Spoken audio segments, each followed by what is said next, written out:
Am I on now?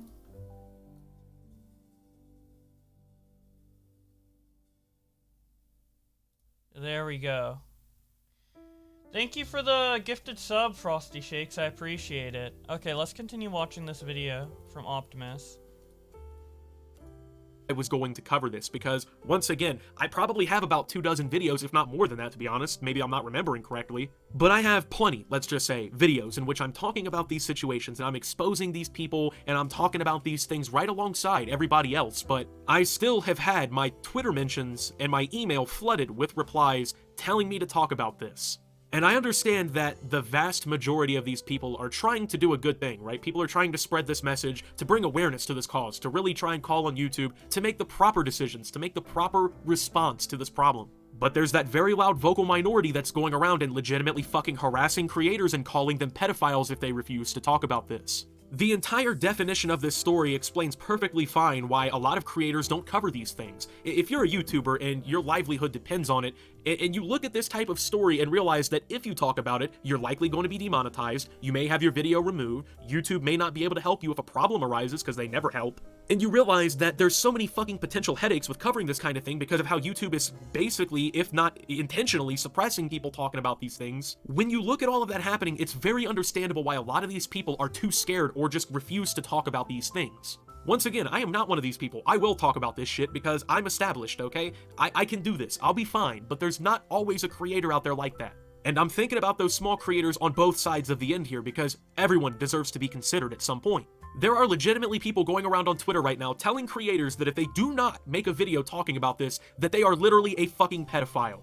I actually want to show an interaction that Kavos, another commentary YouTuber, tweeted out earlier. You've picked your side. You're part of the problem now. Thanks for the acknowledgement. It gives us the support we need. Kavos responds with, you are unhinged. And then he is blatantly called a fucking pedophile, okay?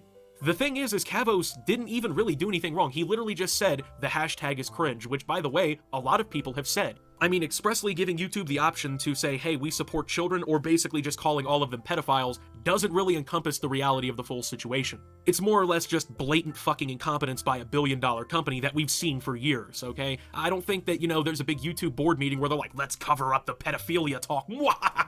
Like, that just doesn't sound reasonable, that just doesn't logically compute. Obviously, there's more to the story, and if provided, YouTube should be able to respond in the proper way. Will they? Completely different story, but they should be able to. But what should also be able to be done? A creator should be allowed to make a decision about their own content, whether or not they want to make a video, or whether or not they agree with how a hashtag is being perpetuated. These people are so mad at the wrong person, okay? We're talking about literally fucking pedophiles, okay? We're talking about actual shitty people who harm people. And you are comparing commentary YouTubers to that if they don't talk, okay? If they don't say something. I understand the you're with us or you're not mentality. I get it. You're trying to rally people together, but instead, there's this unfortunate selection of people like this who, instead of bringing people together, are dividing people on the cause more. And it's the absolute last thing that this movement needs if it wants to work. If you go around calling everybody a pedophile who doesn't say exactly what you want them to say the moment you want them to say it, you're going to turn people against your movement. And if you start turning the literal creator community away from your movement, who's going to spread it more, okay? That's the whole point. People need to chill the fuck out a little bit on people who don't want to talk about this situation. Do I think more people should? Absolutely. But given the literal consequences we've seen laid out and doled out to creators who do talk about these things, it's very understandable why people wouldn't want to. It's very understandable that people would find a hashtag cringe, okay? It's Twitter, right? Everything on Twitter is fucking cringe. Everyone needs to chill out on the wrong people, okay? The wrong people are getting hit in this whole fucking thing, and it's insane to me. For instance, look at this interaction I had on Twitter, okay? Make a fucking video on this. Join us, and don't make the wrong choice. Do you want to protect children, or do you want to let their screens haunt you in your sleep? It's so fucking overdramatic for zero reason, okay? For literally no reason. And these, of course, are people who don't watch my videos. They're literally just being reactionary on Twitter because that's what you do on Twitter, I guess. And yeah, just fucking saying things without any sort of forethought or any knowledge on the situation. And I've been dealing with this since this video came out, through my fucking business email, through my Twitter. I'm sure if I went through my Instagram messages on my account and everything, I'd have messages there. I'm gonna be honest with you. I don't think me talking about this situation on my channel is gonna quote unquote protect children. I'm just gonna be honest. I don't think any of these pieces of shit who are doing these things are gonna watch an Optimus video and be like, well, you know what? Optimus finally joined into the talking here, so I guess what I'm doing is actually really wrong. Or like what YouTube's gonna see my video and they're gonna suddenly fucking change? You know how many videos I've made addressing YouTube, telling them to fucking fix problems? And of course, they never get fixed. I've literally had chats with a direct employee at YouTube called a partner manager multiple times. Nothing's ever been done. I see how the Twitter hashtag can be impactful, it can bring widespread awareness, but people are using it to legitimately fuck with people and like go after creators. Like, you're literally telling me that if I don't immediately make a video and quote unquote join you, which you're not doing anything by saying anything on Twitter, you've made no video or anything, you're just telling all these creators they need to do something, right? You're telling us if we don't join you, quote unquote, you're a fucking pedophile or you're gonna let their screams haunt you in your sleep. It's just ridiculous things like that. And I don't want to see a good movement like this get fucking hurt by people like this. I understand being upset about stuff like this, right? It's not a fun topic to talk about. It's not something great happening in society. But you don't need to be going after the wrong people for it. You don't need to be fucking with people for the wrong reasons. It's like, let's focus on the movement here. So with that being said, thank you guys for watching. If you did enjoy... Mama Max talking to Vosh of all people is kind of ironic, I guess. A lot of cool Tom Dark video I want to watch. Terminally online streamers. That's literally me right now. But first, we'll watch Muda's video.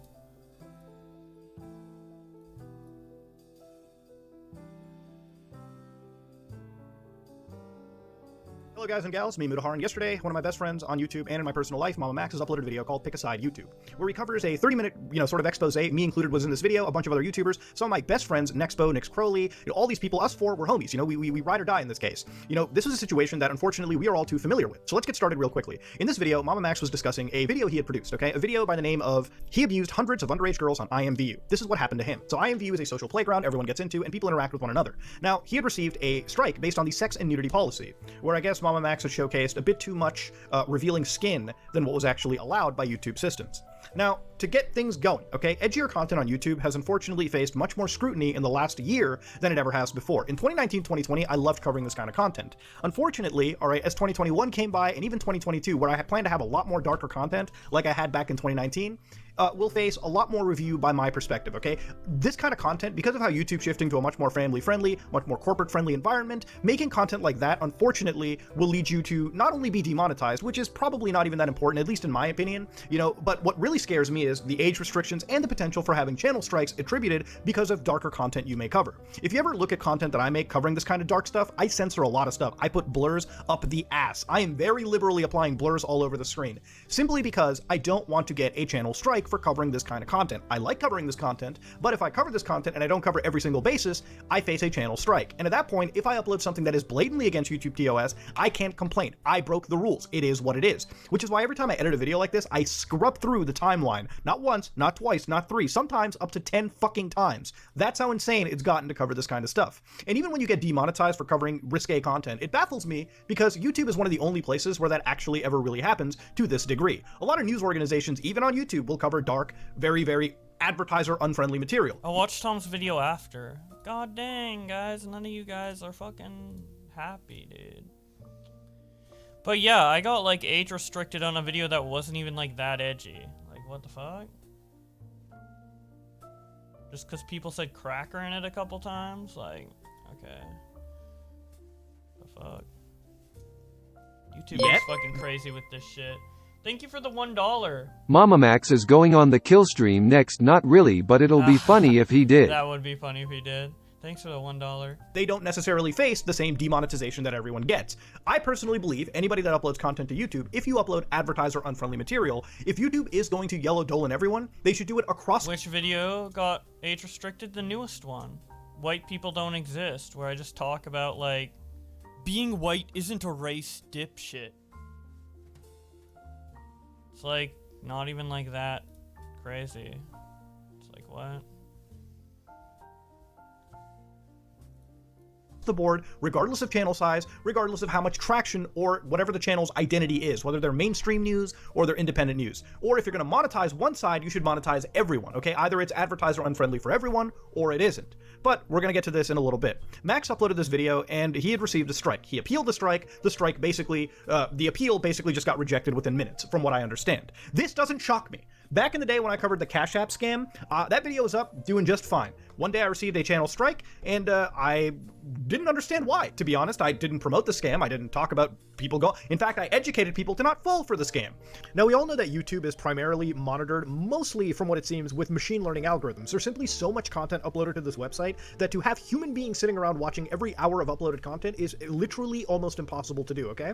So when you have machine learning systems, I want you to think of it like this. When a video is uploaded and completely processed through the system, it is constantly being updated with newer features. Features such as transcripting, which allows YouTube to get sort of a play-by-play of what each word is being spoken in a video. So in this transcript, I believe, from at least what I am speculating right now, YouTube will look through this transcript, find a bunch of trigger words, or find a bunch of strings that maybe are not exactly aligned with a creator-friendly video, or sorry, an advertiser-friendly video. And I guess if more strings are detected, or maybe a video is flagged, and a combination of various factors, a strike can be attributed. Now, of course, YouTube does offer an appeal system. However, the appeal system, like I said earlier, in my case, I literally told them to appeal a 15 to 20 minute video. They did it within a minute. It was obviously nonsensical.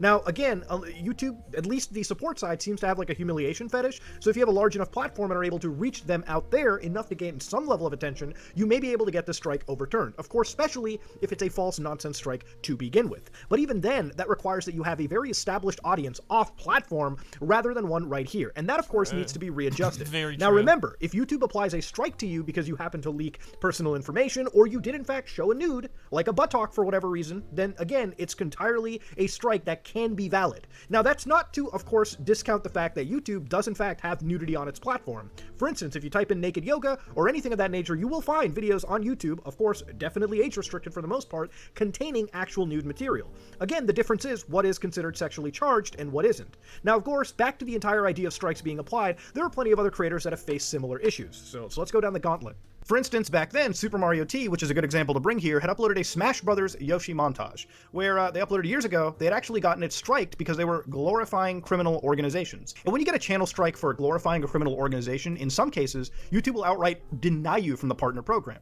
Why? Well, because way back when the adpocalypses happened, this was actually one of the biggest issues YouTube had faced. A lot of people would upload terrorist content, sometimes have advertisers running on it, and YouTube was then thrown under the bus. They had to immediately react this way or face more public scrutiny. Unfortunately, because YouTube is one of the largest video sharing websites, every time a PR crisis happens, their response is incredibly heavy-handed, sometimes more than— This video's a lot more in-depth than the Optimus one, or even like what I saw from the Mama Max one. I like how Mood is covering this so far. Anyone would hope. So let's talk about things like monetization and like what happens with the YouTube side, okay? Now, when I make content, like I told you, I blur everything. I blur as much as I really have to. Sometimes I overextend the blurs.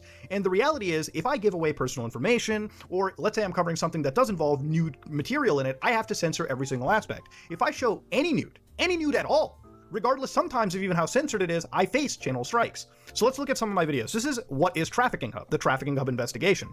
Back then, I'd done an entire investigation, an hour and 11 minutes, into actually looking into what was the Trafficking Hub hubaloo. So basically on Pornhub or Xvideos and plenty of adult websites, there would be cases of underage material uploaded. And there was an entire group, I forget their name exactly, but it was a religious organization, Exodus Cry, that jumped in, basically started this whole campaign. And really, I made a whole video where I wasn't really taking a side. I did an impartial investigation and looked at a whole heck of a lot of controversies centered around adult media and how it's shared around. So when I made this video, it really didn't have any single issue. However, very recently, it started to actually get an age restriction. So YouTube demonetized the video, which of course they did. I mean, I literally said, you should demonetize the video. I told them it contained heavy material. This video was never monetized to begin with. But when I released it, it really didn't get into search algorithms whatsoever. Maybe it was because it was genuinely dark material, for sure. But when I recently looked into the video, they actually age restricted it. Now, I could appeal this, but frankly, I don't think that the appeal is going to go through simply because the stuff that I covered in this video wasn't okay. It was definitely 18 plus. That one I can definitely confirm to you. Now, of course, if we go further into the situation, you can find— And I got age restricted on a video that was just like normal, and I tried to fucking appeal it, and they rejected it, dude. What the fuck?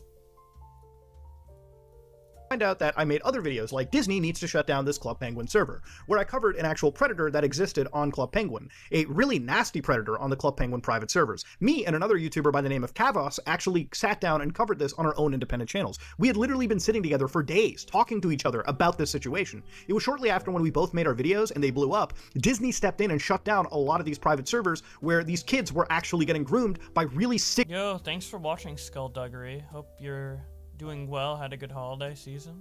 adults who were operating these servers to begin with. Now, if you look at YouTube's idea of it, despite me covering this video for 42 minutes, censoring basically every single aspect of privacy complaint bullshit where I could potentially have leaked somebody's address, down to images, even interview segments I had to bleep out, YouTube had looked at that video and monetized it after they had manually reviewed the entire thing, even though I had went into it and said, you know, maybe this isn't advertiser friendly whatsoever. So I want to say that YouTube isn't totally against the content. So obviously from that example, I want to prove that YouTube is not against this type of darker content that may even target people that are predatory. You know, I think it's good to make content on people that are predators, bringing this information to light so that people can be more aware of it and a problem can be rectified legally and, you know, just in every regard, okay? From very, like, level-headed take, like, hey, YouTube isn't 100% against this, it's just that the bots are fucking up, right? And he shows proof. That's, like, super okay manner. Level-headed. There's a problem going on YouTube, raising awareness to it and giving YouTube the idea is better to help self-police this content. But generally, when you do cover this content, it is a TOS minefield. Allow me to explain. I censor a lot of it, right? If I don't censor things like personally identifiable names when I'm covering a predator, for instance, like that Club Penguin video, if I left a first name, last name, IP address, phone address, home address, email address, whatever kind of address, any piece of information, any shred of info that could tie back to a personally identifiable individual, I can face an actual channel strike based on possibly the harassment and cyberbullying guidelines, and I may have the video taken down for a privacy complaint in general. So that's why I play it really safe when it comes to uploading this content, because nobody wants to work this hard on this kind of a video, produce it, upload it to spread a decent message or to help stop an actual criminal action or to stop, you know, an actual negative action and then face a strike on your end, simply because the content you uploaded technically violates terms of service. Now, again, it may seem like YouTube is going out of their way to protect predators whenever somebody's channel gets striked like this. And unfortunately, the grim reality of it is, like we talked about earlier with machine learning algos and whatnot, when you produce this content, if you don't follow the TOS 1000%, you do unfortunately face channel strikes. It's frustrating, I understand it's frustrating, and it's one of the reasons why this kind of content, when I cover it, while I have the best of intentions, it is the most stressful kind of content to cover. And nothing is more evident than the next example in this entire video. This is another video that I made called There is a TikTok Cat Killer Right Now. This is by far the one video that almost made me quit YouTube. Not necessarily because of the content within it, obviously I've seen far worse, but because of the stress that I had to go through around the time period this video came out. It blew up, it absolutely reached like 1 million views within like a day or two, which is big. And it covered an individual who is known as the Crazy Cat Killer, a lady that was basically killing cats on Omegle, spreading around on TikTok, having a good time, you know, basically just being a degenerate. Now, around this moment, there was a massive documentary released on Netflix titled something along the lines of, God, it's escaping my head. Don't Fuck with Cats. Yeah, basically it was an interview. It was basically a documentary where like people had like got together and covered the exploits of Canadian serial killer Luca Magnotta, who was initially killing dogs, and then he moved on to like killing a human.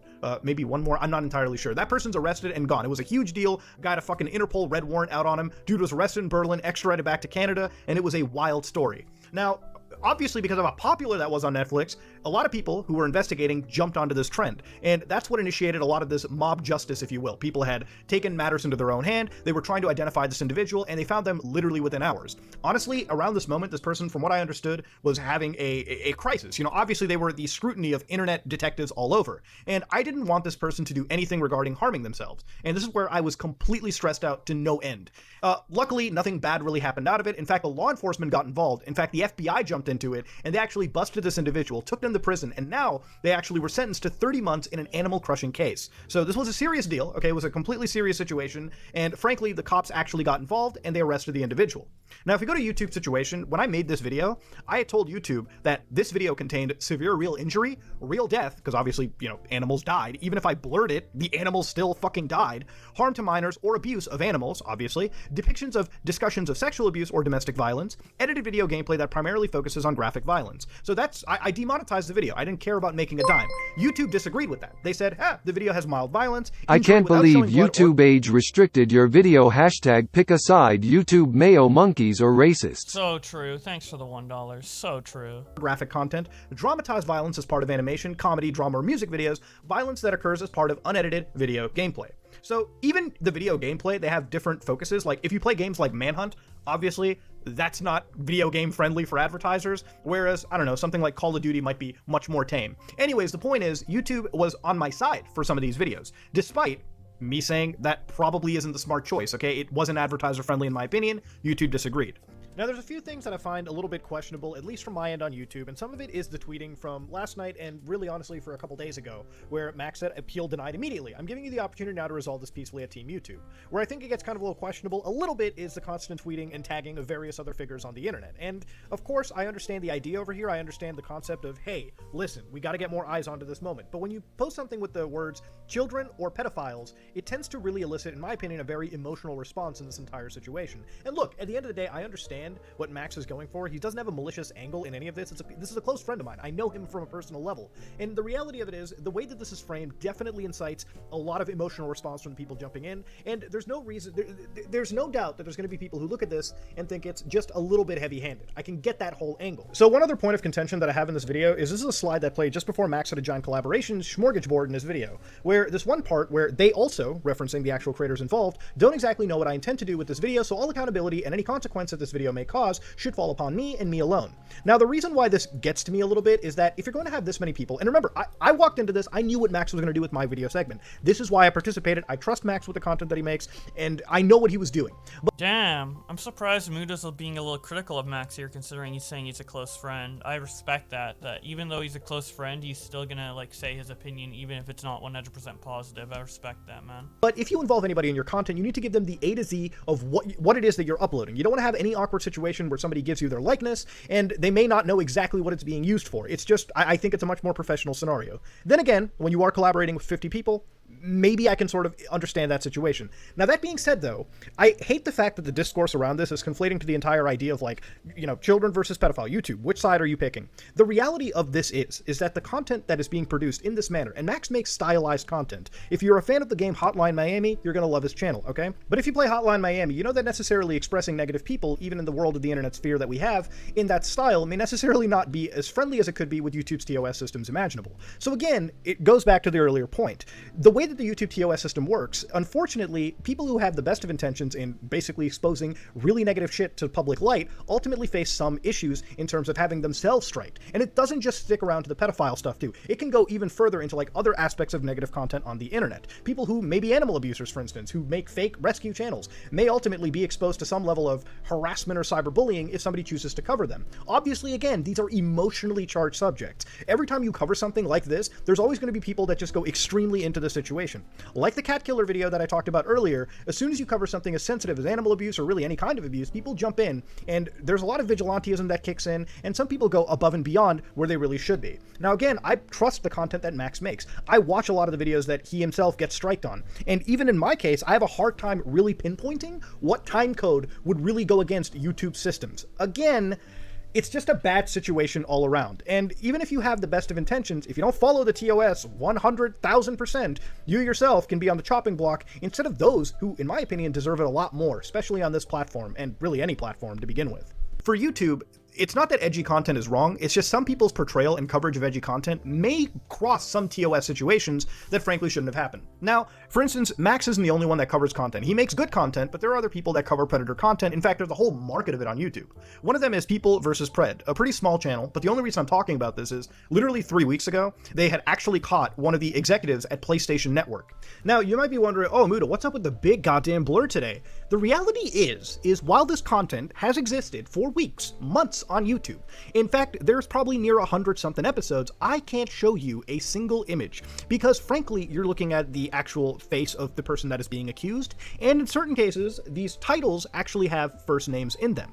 Now, of course, while this channel exists with this content, I'm not going to show it on my channel, simply because if the YouTube moderation comes in and says, I'm leaking possibly personally identifiable information, like a first name, for instance, or I'm showing somebody's face, especially on accusations like this, that are so heavily and emotionally charged, I may get the strike. This channel may not get a strike. I may get the strike on my channel. It's something that most YouTubers who operate in this sphere know well enough. Sometimes content can exist untouched on YouTube, but the moment it is reprinted on somebody else's page is the moment you may choose to get a strike right there. For people who cover things like, for instance, medical stuff where we're talking about, COVID-19, if you cover medical information or you react to TikTok, which YouTube would deem misinformation, even playing it on your channel and literally reacting to it, even if you're trying to expose the facts, may end up getting your channel striked for things like medical misinformation, simply because you played the platform and ran it on your own channel. Again, the system itself is so finicky and fucked, and there's such a heavy course of machine learning being used that genuine discourse,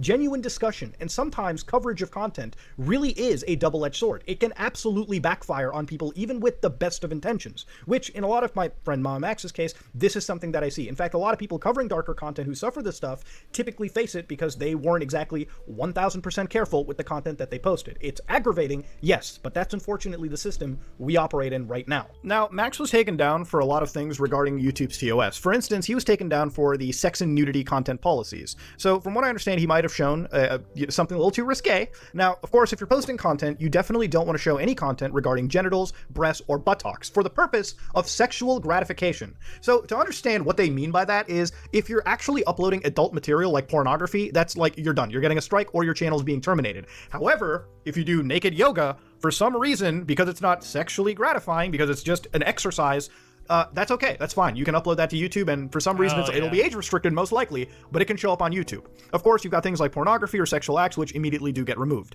Now, of course, other content that violates the policy. Explicit or implied depictions of sex act for the purpose of sexual gratification. So dramatize things like sex scenes, video games, or music. If you upload literal porn games, you're probably going to get a strike. Masturbation, all this kind of stuff. It's all listed right here. If you talk about incest or promote incest, for instance, you definitely get removed. You want to promote things like bestiality? That's a strike right there. So of course, YouTube has it all laid out right there, ready to go. Of course, even talk about content that can be age restricted. Sometimes, if the video invites sexual activity, such as by kissing, or provocative dancing, twerking, or fondling, and remember, these are not complete lists either. If you have something even more degenerate than what's written on here, chances are you face channel strikes. So that's, of course, the crux of what's happened with Max, okay? Max, unfortunately, from what I understand, has uploaded some content that, frankly, has incited sexual gratification, even though he didn't intend to. Now, to understand, people who upload content, like especially what I showed you earlier with like people versus pred, this is where you fall into things like harassment and cyberbullying. So for instance, if you upload content on YouTube and you focus on a specific individual, you have to make sure you do not incite harassment from your video. In every single video I make, I always introduce a disclaimer where I tell you don't harass people. I even mention it in the video all the time. If I cover somebody, do not harass them. I strictly cover things in internet culture for the sake of covering them. I don't want anybody to face any repercussion from my coverage on them. Hi, Tipster. How you doing? So of course, if you look at the harassment guideline real quick, content that features, so again, when you're posting content, you don't want to feature things that have prolonged name calling or malicious insults, such as racial slurs based on intrinsic attributes, shit you can't change. This includes your protected group status, your physical attributes, and their status as a survivor of sexual assault, domestic abuse, child abuse, and more. Content uploaded with the intent to shit. You have COVID? What the fuck? Damn, that sucks, man. Get tested as soon as possible, see if that shit's legit. What the fuck? Deceive or insult a minor. I mean, this is a little bit vague, but if you're going to talk about deceiving a minor, is selling them like fake Robux also deceiving the minor? I don't know. It seems like when you get to vague terms like that, these strikes could apply to anyone, but let's go on. So of course, other content where like if you reveal somebody's private information, such as their home address, email address, big no-no. That's not allowed. You can't dox somebody's public information. Of course, if you have widely available public information, such as an official's office phone number or the phone number of a business where they literally put it on google.com, that is okay. That doesn't violate that terms of service. Content that incites others to harass or threaten individuals on or off YouTube. Obviously, content that encourages abusive fan behavior such as doxing, dogpiling, brigading, or off-platform targeting, such as let's go and make fun of that guy on Twitter. That would be a no-no. Content that targets an identifiable individual as part of a harmful conspiracy theory, where the conspiracy theory has been linked to direct threats or violent acts. Content posted by vigilantes restraining or assaulting an identifiable individual. So imagine if one of those predator channels started handcuffing people, that would be striked. Content reveling or mocking the death or serious injury of an identifiable individual. 3 a.m. Ouija board challenge, boys! This motherfucker just died. Let's print some money. I wonder if that falls into it. So yeah, YouTube keeps adding to this list all the time as things start to happen. So you can understand that like this is a very, it's not necessarily overly vague, but there's definitely things you can't do on YouTube. As long as you're not violating these bullet points, you shouldn't necessarily receive a strike. The reason why I use words like vague is that if you do get a strike and you feel like you're on the verge of it, that's where you go to Team YouTube. If you know you absolutely violated something here, there's really no recourse, even with an appeal or call to social media. I think the real discourse here is really focusing on investigatory content and the leash that's around it. You know, investigation and investigatory content on the internet, especially into the darker subcultures and actual problematic stuff, really is a problem on YouTube, because in order to cover it, we again go through such a TOS minefield doing it that for a lot of people it almost becomes a... I feel like there's like so much repetition in this video. He like says the same thing over and over again like 5 times. Giant stress pit to go into. So again, to tie it all... I feel the discourse is kind of misplaced over here because of the emotional charge segment of this entire topic. When I look at investigation content on YouTube, it seems like it's put on a very, very tight leash, okay? Again, you walk through a TOS minefield. You don't know if the video you uploaded is going to be fine for now, but then 6 months down the road or a year down the road, you may end up getting a strike. YouTube is incredibly inconsistent with that. And investigation content, in my opinion, is great. I love it. I love producing it. I love working with people who make it. But the problem is we upload content over here, and if we don't follow every single thing down to a T, sometimes, even if we do follow every single thing down to a T, there's always some one vague piece of time code in the entire content that may end up giving us a channel strike. And while people who are able to be predators operate around on YouTube or many other social media platforms may or may not ever even end up getting a strike to begin with, it seems like the people who end up calling them out are putting themselves at a higher risk than the people actually committing the crime in certain cases. And it's frustrating and aggravating to deal with, and I think that's where the discourse should be headed. When you are making investigatory content on the internet, okay, and you are putting all this effort and time into it, it shouldn't have to be a giant stress pit, especially in certain cases where even on YouTube, there are other larger, more established mainstream sources that are allowed to produce this kind of content and somehow seemingly don't face the same level of scrutiny or issues from the moderation team out there. This is just the general crux of the argument, and from that perspective, when you tie it off and look at it that way, you can understand the frustrations that Max, me, and plenty of other creators in this web actually have. So, okay, let's stop right now. Okay, let's tie things off real quick. I've been going off on tangents a lot, but I have a lot to get off my chest right now.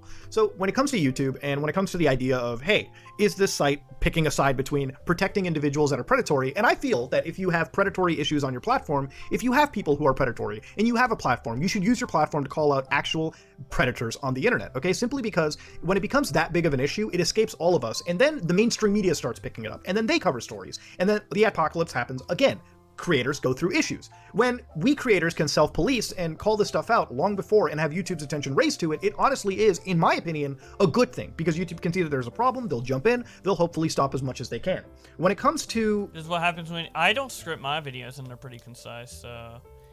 Again, this content, some of the people that are making it sometimes will go above and beyond with their storytelling or their coverage, where they may unintentionally violate something TOS related. They may reveal personal information. They may show some nude. And in that case, YouTube has to act in favor of a predator. At least that's what it appears to be. It's not that YouTube, I think, is assisting any predators. It's literally because the content that is uploaded may not have been checked or screened hard enough, and YouTube has had to... See, that's the issue with Mama Max's video. Mama Max makes it sound like YouTube is like actively protecting pedos or whatever, but here he's saying that YouTube isn't. It's just that their bot system needs to be improved.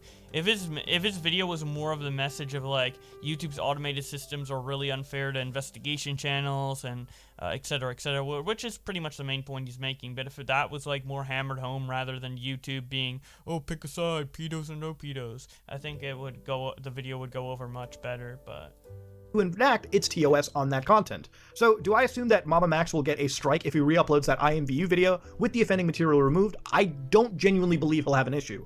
But I can see why this is frustrating to Max and really any creator out there that covers content like this. When you're legitimately trying to raise awareness. This video should have been Max's video, true, except for maybe like cut down some of the ramblings and stuff like that.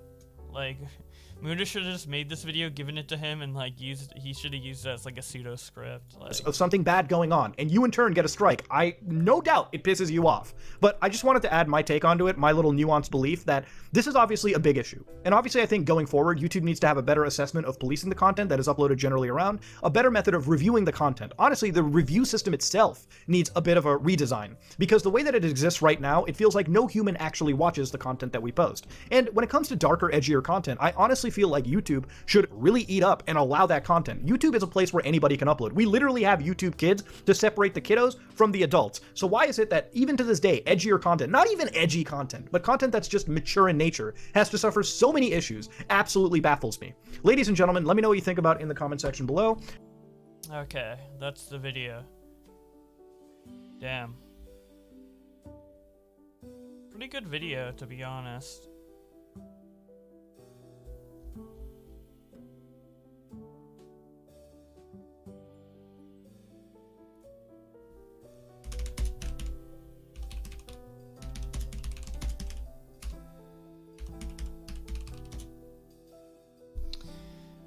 comment later. Bublax, the bit with all YouTubers saying pedos equals bad reminds me of Willie Molson's video when he got other YouTubers to say, yeah, I don't like mean comments. Well, forgot that happened.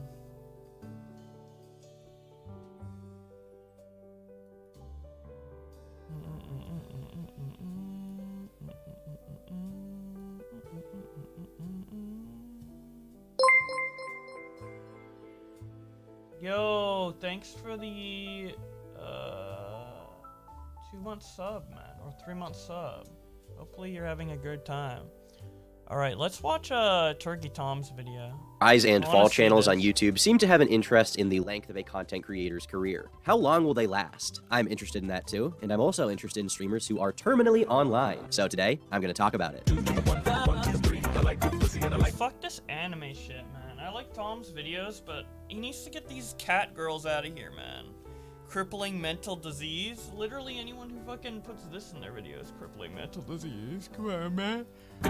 I once again apologize for my voice being even more nasally than usual. I'm still sick. I've been drinking like 4 teas a day for the past like 4 days. That's how bad it is, okay? That's how you know it's really bad. Oh, and also, hello ladies and gentlemen, and welcome back to the Tom Dark channel. I'm your host, Tom Dark. Twitch as a site has been a pretty important platform to the internet for a few years now. It's certainly allowed me to make some videos where I make fun of streamers and make some money, you know? And there are a lot of other channels that have talked about streamers a lot on YouTube, even outside of the commentary scene. Twitch and its streamers are so relevant that you can make a considerable living just talking about those streamers on the site and what they do. Streamer news, Twitch clips, right? It's basically its own genre of content on YouTube with people who put ads on that kind of thing. Which, to me, is a testament to how relevant the site and its users are, right? You can make money just by talking about them, basically. And with how popular these guys are, you also have some of the mainstream media talking about streamers, such as in this article from the Washington Post titled, Up All Night with a Twitch Millionaire, the loneliness and rage of the internet's new rock stars. And here we can actually see Tyler One hanging out in his streaming room, which, not gonna lie, I expect it to be like a little nicer, I don't know, a little more finished considering the amount of money he's making, but, you know, I guess he likes to keep it simple. A lot of the time, articles from more mainstream sources about YouTube, Twitch, and the whole online content creation scene can be kind of misleading. They can be kind of out of touch, kind of misinformed. But you know what? Maybe this one won't be. I know it's going to talk about being terminally online a little bit. It's going to talk about streaming, and both of those things interest me a lot, so let's take a look. Just before midnight, 6 hours into his 10-hour Twitch livestream, Tyler Steinkamp's rage begins to Dude, he's reading an article? Dude, he's just pulling a fucking quartering, man. What the fuck? He's just scarfed down a dinner of cold chicken fingers over the sink during a 3-minute ad break and raced back to his computer, where he's playing the battle arena game League of Legends. You can totally tell, like, this article, you can tell who it's written for because they have to say the battle arena game League of Legends, because, you know, they're assuming the readers have no idea what League is. As 28,000 people watch, his face is broadcast onto the screen, alongside convulsions of neon warfare and a raucous chat box overflowing with 280 messages a minute. An anonymous audience is demanding his attention and unloading on him for every mistake. He has 4 hours of on-camera time to go. It's going to be a terrible day, he tells a Washington Post reporter before turning back to his screen to read one chat message aloud. Does League make y'all depressed? Yeah, it does. It's going to be a terrible day. Holy shit. I wonder if he said that like as a joke or if he said that earnestly. I mean, I guess I can't really tell the tone from the article so far, but I don't know, something about that. Like, I tend to hear that a lot from people who play League. Dude, people who play League and hate the game but keep playing it, why, dude? Like, I like League and I keep playing it because I enjoy it. I don't play it like every day. I play it like once every couple days. Not that much anymore. I used to play it more. But like, why? If you hate it, why do you keep playing it? Like, you know, they're about to get on and they're like, it's going to be a shitty fucking day. Also, I really wish we had a recording of this guy eating his chicken fingers just hunched over his sink, eating them completely cold, like wide-eyed, staring at you as you watch him eat his chicken fingers. Unfortunately, we don't have footage of that, but, you know, maybe the next time the Washington Post... You rage every time? It's fun to rage, though. ...visits him, they can get that for us. Girlfriend made me chicken parm. Look how good this fucking looks. Hold on.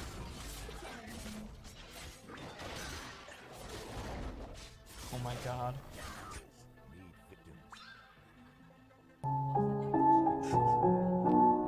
I think it's always interesting to me to hear about these streamers that play games all day, and the games are games that they just fucking hate, and they play them either because they're actually really good at them, or because they're very successful with the game on Twitch, like a lot of people watch them. I think a lot of people would read this article and be like, hey, if you hate the game so much, then why do you play? You know, why don't you just change? But the answer is obviously because he would probably cut his viewership, like, you know, in half or something if he stopped playing this game that so many people want him to play. Despite the fact that he hates it, it also makes him a lot of money, like a ton of fucking money. And he also probably just does it because he has no desire to work some other job, right? Working anywhere but content creation is infinitely worse than working in, like, you know, the Twitch space or the YouTube space, right? Working in a cubicle, working at McDonald's, working fucking anywhere else is gonna make you hate yourself way more. Now I want McDonald's. Dude, every time people fucking bring up, whenever they bring up, like, shitty jobs, they always bring up McDonald's, and it gets me hungry for McDonald's, man. People need to bring up a different fucking job so I don't get fucking tempted. than any work you have to do on your computer. I mean, if you Twitch stream, you don't even have to leave the house. You can just play video games all day in your gym shorts and not have to do any real physical labor or anything super mentally taxing. But some of these guys just like hate it, like despise it. And honestly, from YouTubers that I know, a lot of them probably hate it more than you would think. I know several people who do content creation for a living, and it kind of seems like every time I talk to them, they're fucking miserable about it, right? Every time we talk about making videos, they're like, fuck, I have to make a video. I want to die. I don't want to make videos. I hate my life. But they make that sacrifice like you would with any job you get kind of like this because, you know, sitting in your pajama pants making some dumb video or sitting in your pajama pants playing video games and having some people watch is way better than any other job you could have, even if there are parts of it that really suck. So they basically determined that, like, you know, it's worth it. As lol Tyler1, his Twitch audience expects him to be tirelessly brash and dominant. But Tyler is trapped in a losing streak, and he's been reeing from too little sleep. Wait, actually, sorry, this is reeling. I read that as reeing for some reason. He dies in an in-game brawl and snaps. I'm so over this shit. Another 282 messages blasted. At 26, Tyler is a millionaire and one of the internet's most popular streamers. For 50 hours a week, he broadcasts himself playing video games from his cramped living room in his 900-person Missouri hometown to 4.6 million followers watching from around the world. He earns more than $200,000 a month in Twitch ads and viewer subscriptions, sponsorships with Nike and Doritos, contracts with giant esports teams, fan donations, and merchandise sales, and earning millions more. 200 grand a month, Jesus Christ! I mean, from what I know about Tyler, you know, he works a lot and his fans are loyal, so I'm not trying to say that's like undeserved or anything, but I mean, just like Jesus Christ, thinking about that amount of money is nuts. Maybe it's kind of cliche to say, right? But it's always cool to me to think about how much streamers and YouTubers can make. I also like the fact that he still lives in like whatever middle of nowhere town he's in, because I personally, as someone who is doing YouTube for a living, have literally no desire to move to Los Angeles or New York, right? I'll travel there now and then, but I have no desire to live in one of these like center of the world places that a lot of streamers and YouTubers move to. And I would say I'm not going to knock anyone who moves to LA when they blow up, but you know what? I actually will mock them a little bit. I think that the reason a lot of streamers or content creators have difficulty when they blow up or become so unrelatable and out of touch when they blow up is because they live this super crazy lifestyle of trying to chase drugs and parties all the time and be part of this like weird West Coast e-celeb culture. And all that is fun and cool, but I think those things need to be in moderation. So for people like me, it's better to just like stay where I am instead of moving to the West Coast and have my brain poisoned by whatever is in the water over there. I'm staying away from that. And on the topic of the amount of money, yeah, that culture is actually kind of fun to be in. I got like a slight taste of that when I went to LA, but I wouldn't want to live in it. But it's definitely like fun to like travel to LA and visit. That Tyler is making, I think it's important to keep in mind that while he does make a lot, right? And you know, there are streamers that make even more than him, like XQC. Compared to the biggest YouTubers, it's actually not that much. I would venture to say that the Paul brothers individually have had years where they've made in excess of 25, 30, 35 million dollars. Like, they are fucking loaded beyond belief. And it's not just from YouTube ad revenue, but primarily I think merch sales, sponsorships, deals with like bigger companies, because they've really managed to integrate with the mainstream in a way that I don't think Twitch streamers quite have yet, right? Some of them have, but for some reason, Twitch as a platform is not quite there. And I don't exactly know why that is. Maybe because the content creation thing, as far as video goes, it's getting there though. I've seen like more normies, I guess, watch Twitch in the same way that they watch YouTube. I've noticed that. I think it's getting there. I think it's on the cusp right now. The cusp is more digestible. It's more easy to kind of, I don't know, understand from the outside, whereas I think Twitch kind of has a culture to it, and the site for that reason is not as big. For context right now, like XQC is the biggest Twitch streamer I think right now, and he makes a lot, right? He makes a lot if you saw the Twitch payout leaks, but Mr. Beast probably makes like 10 times what he made, if not way more. When he dropped out of college to stream, Tyler cast himself as an alpha among dweebs, known for crude humor and wild gameplay. To a generation raised by the internet, he became bigger than a rock star. Fans pay him every month for access and intimacy, which he provides in great amounts, allowing nearly every day of his life, from his virtual battles to his most real-world moments, to be dissected and criticized. Streamers like Tyler form the backbone of the creator economy, and with their lives on permanent display, they've pioneered a raw form of entertainment. While Instagram and TikTok value viral perfection, Twitch fans flock to more unpolished streamers. No one can stay perfect on a 10-hour marathon. And this is what I was talking about earlier, right? This whole creator economy around making content on YouTube, on Twitch. You can kind of make a living basically clipping streamers right now, and just sandwiching that with explanations of the context around those clips that you gathered from live stream fails. Meanwhile, you have people like XQC and Hassan, who basically make a living reacting to what other people are doing, reacting to YouTube videos. And so there's this weird— I need to make more videos similar to Tom Dark, honestly. I like these videos a lot. circular cycle where someone makes a YouTube video which is about something else, and then let's say XQC or Hassan react to that video, and then that, you know, reaction gets clipped and put on YouTube, and then YouTubers will talk about that reaction. It's a very strange way that, you know, the internet works, but I guess it's not a bad thing. That's just kind of the whole meme on YouTube, the internet, Twitch in general. And I think the cool thing that Twitch provides is kind of like the raw content, because I personally am someone who enjoys what would be called in today's kind of market long form content, and by that I don't mean videos that are like hours long, right? I basically mean anything over 20 seconds long, because right now half of the internet is run on content that is even less than that with how successful TikTok is. TikTok actually recently surpassed Google to be the most visited site on the internet. So this super short content that has a lot of potential to go viral and is really accessible and really easy to just watch really quickly, all of that stuff is blowing the fuck up way more than anything else right now. YouTube and Twitch don't have shit on TikTok. Call your dark... Nah, I wouldn't make a separate channel for it. I'd just do it on my main. But the punishing need to stay relevant in a super saturated market is also fueling severe burnout. After 5 years of building an How did you meet Nick DiOrio? Just online through YouTube drama and stuff. apologetically aggressive persona for an audience of mostly young men, Tyler is exhausted by the expectations of an unforgiving crowd. Tyler, whose father is black, has endured years of personal insults and sometimes explicitly racist abuse. And I guess, here we go with this part. I don't understand why, like, the downsides of content creation are always framed in these articles as, people saying mean things online. I mean, to an extent, I get it, but there must be greater problems in these people's lives than, like, getting a few mean chat messages or getting some racist, like, tweets or something, right? Like, there's got to be a little more. I feel like if mean comments are the biggest downside to live streaming, then, honestly, who gives a shit? You're making $200,000 a month. Who cares, right? But at the same time, like, I don't even know if Tyler is the one who's really affected by this, and I doubt he's going to sleep crying about it every night, about some mean people in his chat. He's probably pretty used to it. He can probably deal with it by now. The dude experiences that every day. Maybe that was more of the author's framing of this article. I can't really tell. And as his online world has grown, his real world began to shrink dramatically. Tyler has millions of fans, but no friends. Before spending a recent day with a post reporter, no one besides his girlfriend and family had visited his house in several years. Oh my god, bro. He needs to chill out with the streams. Like, you can have a balance of, like, making a lot of money and streaming a lot and then also, like, being online. Like, I guess I'm a good example, right? Like, I don't stream every day. I don't stream every day for hours on end, but I do stream really frequently. And I work on YouTube quite a bit, but I'm not like, god dang. There are just eyes on you, always on you, he said. Kids grew up watching me for 10 hours a day. It feels like it's been my whole life. Twitch officials acknowledge that some streamers suffer from burnout and harassment. The company recently hosted a creator burnout workshop and offers mental health guides for concerns about addiction and self-harm. We recognize that while creating content is an incredibly rewarding creative experience, a public life online comes with— Will you and Augie do an after-hours episode reviewing 2121 drama? Probably not. It take like a while to like gather everything that happened in 2021. I just don't think. I don't know. Maybe, but probably not.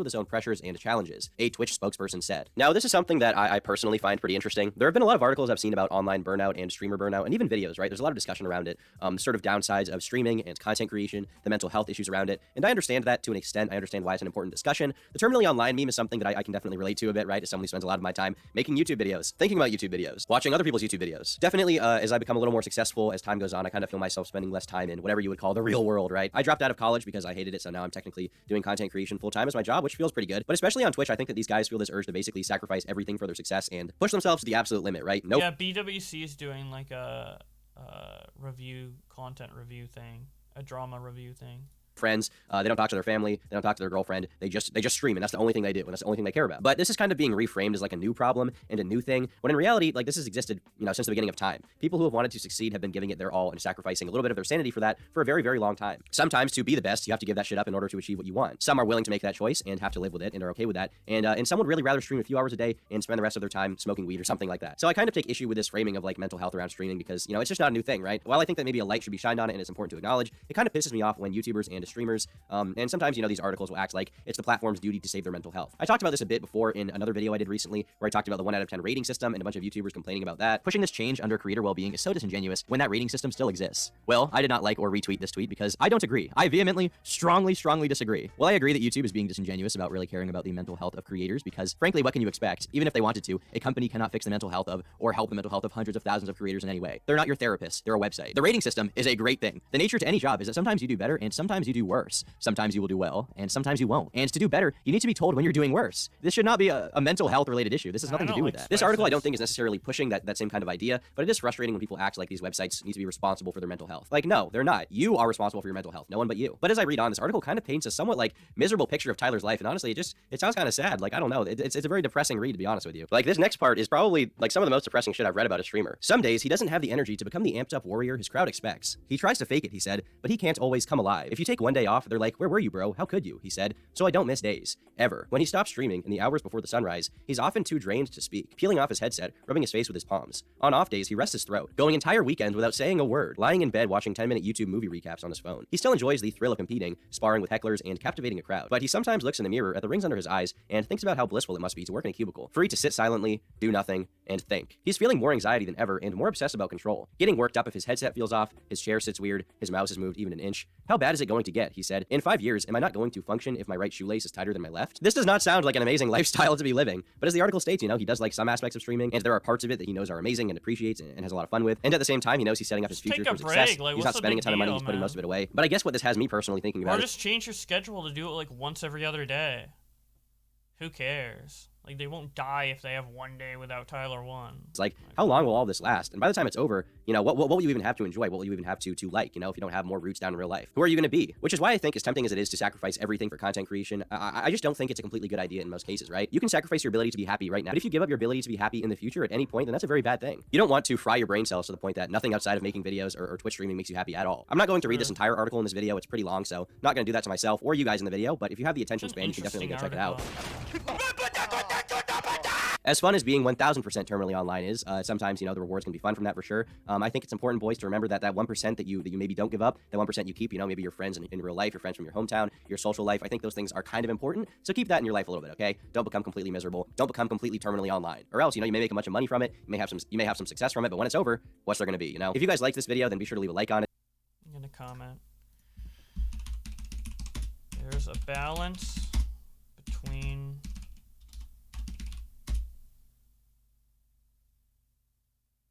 content creation.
When's the new Truly Autistic video coming out? Or commentary videos like Tom Dark? I don't know. Cause like, I've been thinking about uploading to that channel like every once in a while, and I come up with an idea, but then I just don't feel I don't feel compelled to like record it, or like I'm worried I'll say something inaccurate. I don't know. I'll think about it a little more, but and commentary videos a la Tom Dark. The thing is, I don't make commentary videos like that often, so I don't know like what subject I would talk about, right? Like sometimes there's a topic I would really want to talk about, like, and then I'll just make a commentary video on it, like Chris Chan or something.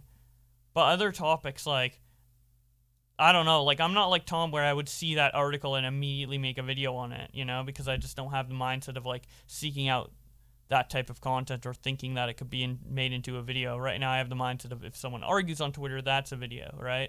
So I need to like kind of better identify what I can talk about and what I can't. And I don't know, like some topics, like for example, pick a side YouTube. That'd be a good topic to talk about, but I don't know, like I feel like I couldn't talk about it like that much. Like what is there to talk about? But then in reality there is a lot to talk about because you explain the situation, you give your opinion, and by that time the video's 8 minutes. But I don't know, I just have like a weird perspective. I need to like change my mindset on certain things in order to like create that content. But I'll work on it. In the meantime, let's play Pikmin. Let's stream and play Pikmin.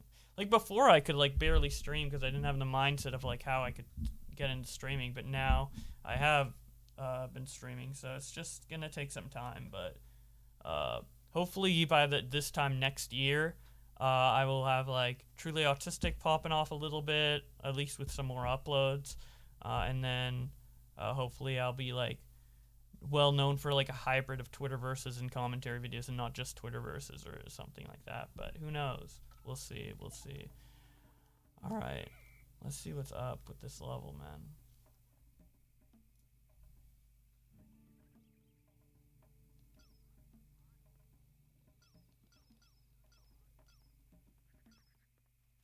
What? Man. Play Bed Wars? Nah, Pikmin's the greatest, dude. Come on. Dude, where is everyone tonight? Didn't Augie say he was gonna be streaming? What the fuck happened, man?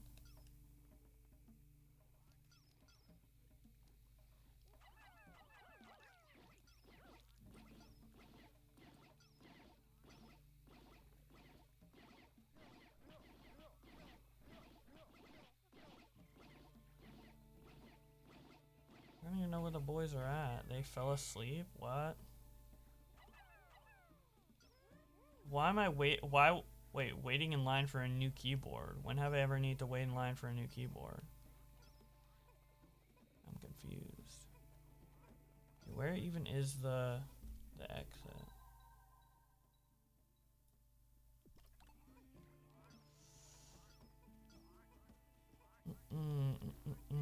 So yeah, I haven't played this level. This is like a hack level, so we're discovering things for the first time.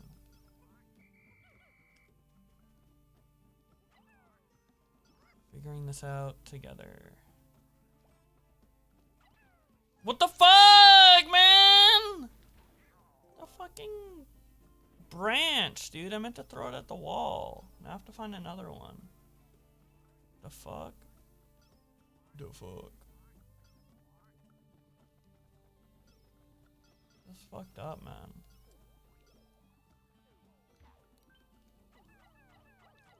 Is Edwin on? No, we called Edwin and he didn't come on, man. Dude, everyone's just dead. I called Edwin, Nick, and Flamenco, and none of them picked up earlier.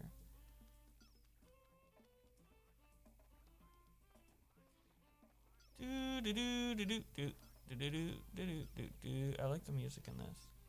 You guys can barely hear it though, but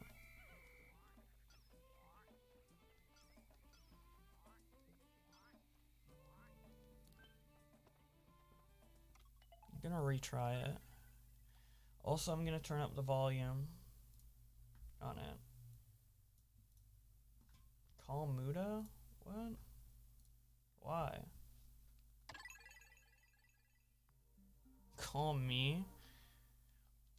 Come on. A demon god. Yeah, Augie's dead, dude. See, Augie, why you guys talk about me uploading videos when Augie's lazier than me, dude? He said he'd stream and then he just didn't? What? The fuck?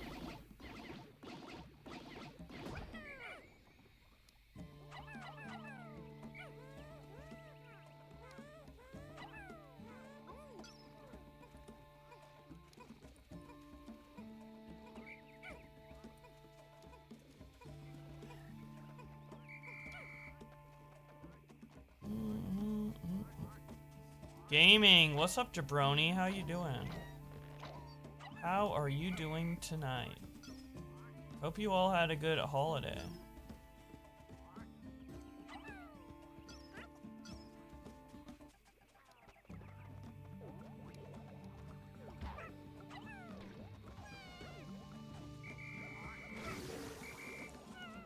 Rip.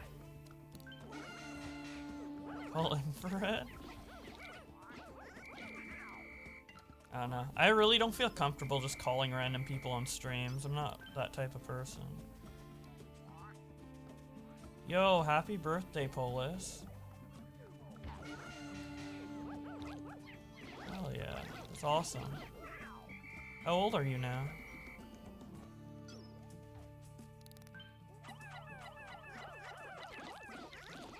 Polis Frog.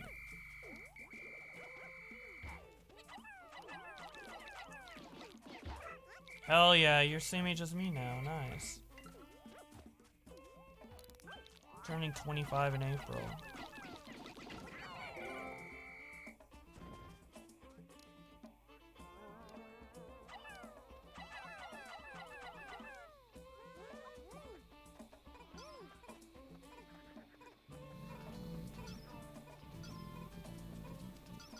There's a huge beast spot. What the fuck?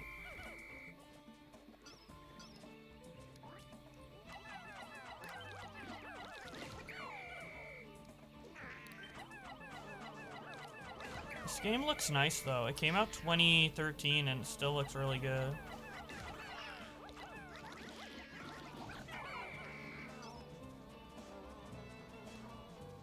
Oh my god, this guy's gonna be so hard to kill with just a few Pikmin. Or not. Hit the pen? Didn't I already do all the hit the pens?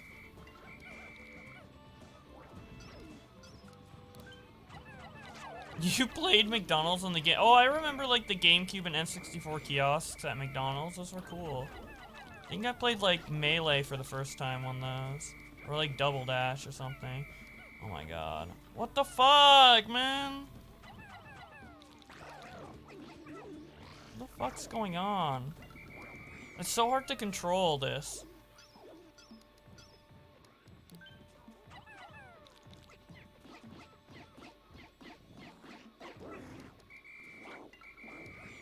Like, I feel like every time he shakes one off, he's just guaranteed to eat one. There we go. Holy shit.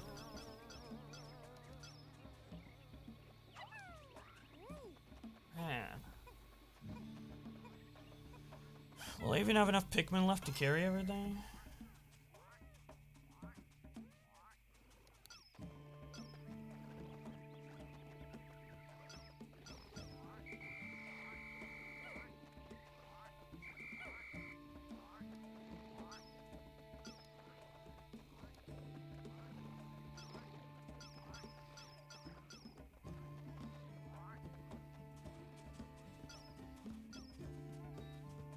Probably fucked up this run.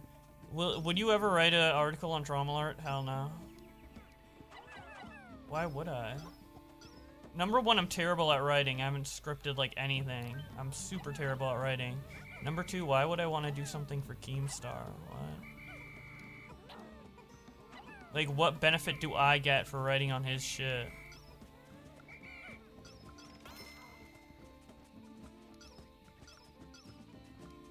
Oh, I guess I can make more Pikmin with this.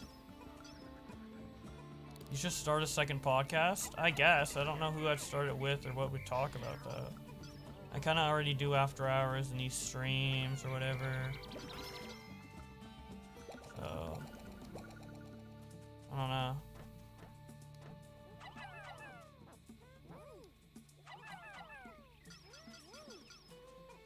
Fan podcast.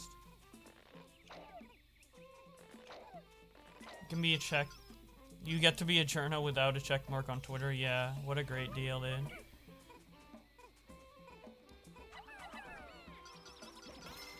That's perfect.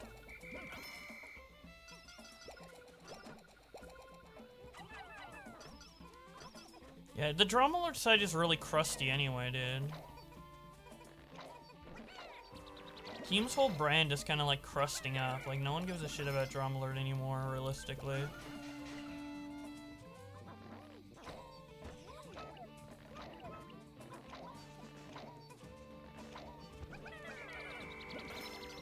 I'd rather just work on my own stuff. Like, yeah, I need to like build up my own channel and my own shit. Like, I've been slacking. Like, why would I waste time doing stuff for other people with nothing in return other than, hey guys, I wrote for Keemstar. Like, what? Edwin Boblack's podcast would be cool, I guess.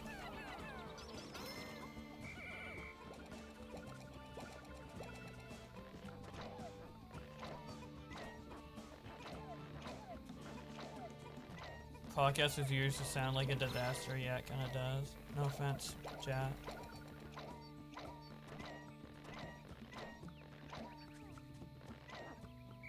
Alright, let's quickly get everything. Hopefully we'll have enough time. I don't know if we will, though. There's still quite a bit to do.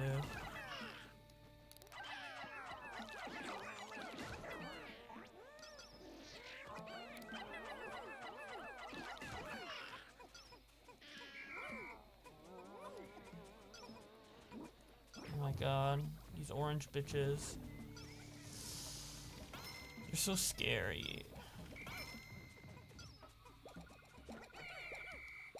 42 should be enough to fight him. Hopefully, though. Hopefully I don't fucking die.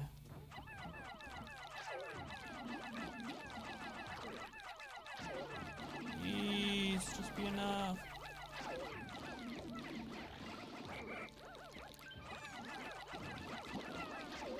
There we go. Nice. That'd be a legendary podcast lineup. Edwin, Boblax, and Tommy. Oh no. Me being on a podcast with Tommy would not end well. I have to bite my tongue with him so much, dude. That would actually create so much legitimate drama if I like spoke my mind on a podcast with Tommy. That creates so much fucking conflict. Muda has a podcast now?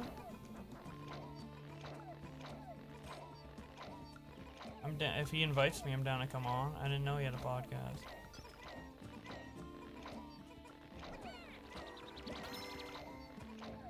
Why do you hate I don't hate Tommy. It's just that me and him disagree, and when I disagree with him openly, he attacks my character. So I can never have... Our personalities just don't mesh, that's basically it. Like, some people you just can't get along with and personalities don't mesh, and that's fine. It doesn't mean either one's a bad person, right? It's like, fine.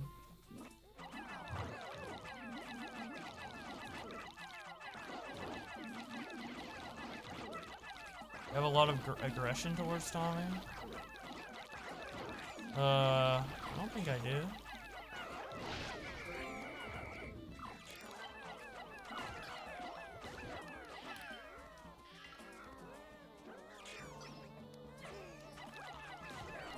Alright.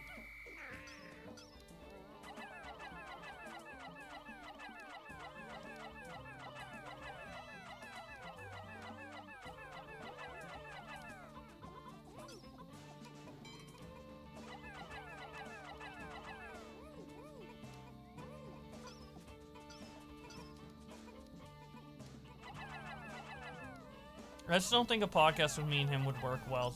That's all I'm saying. Podcast with Willie Mack would be fun? True.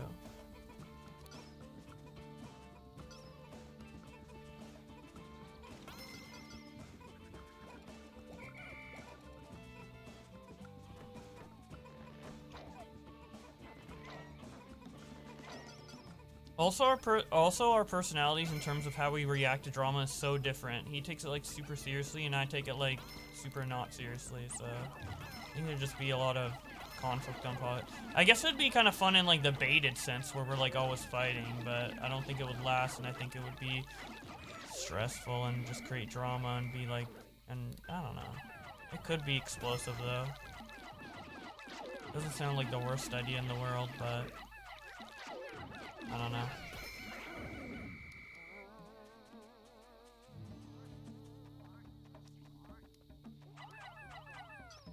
I kind of have other things I need to focus on anyway right now, so.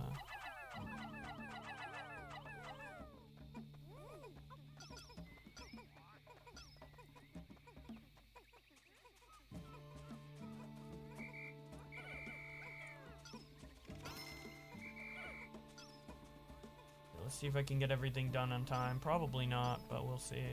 We just have like this area to clear over here. Oh no, we have actually so much more than just that. Fuck. We have a click. Wait, what?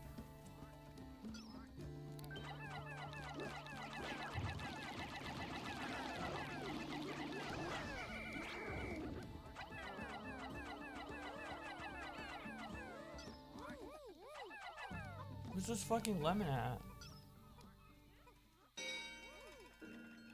Oh, it's over on this side.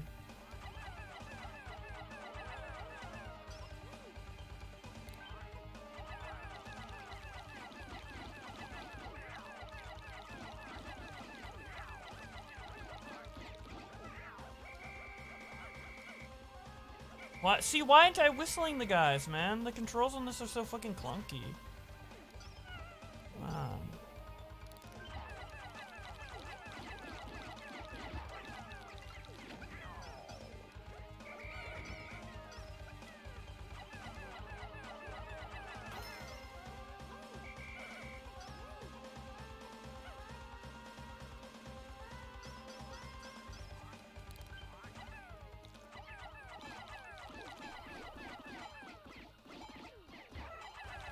Big B and Tommy C, that'd be kind of interesting. I'm down for that podcast. I'd kind of like that better than the Edwin dynamic. Big B's really level-headed.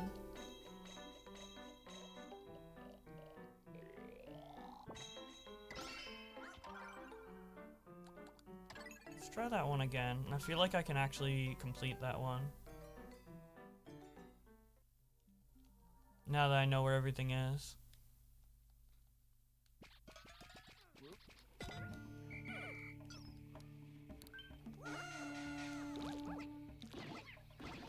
guy just flung off there.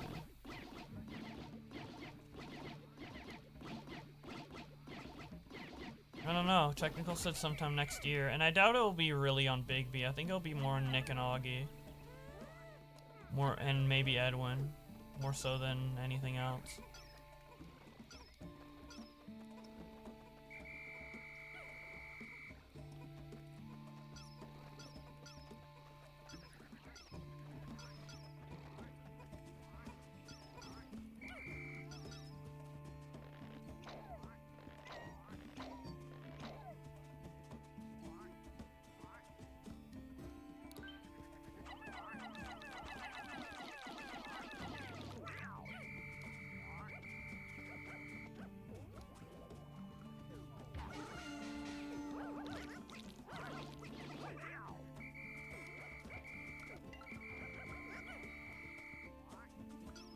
Yeah, I think John Swan did a good job on this vid. I liked it.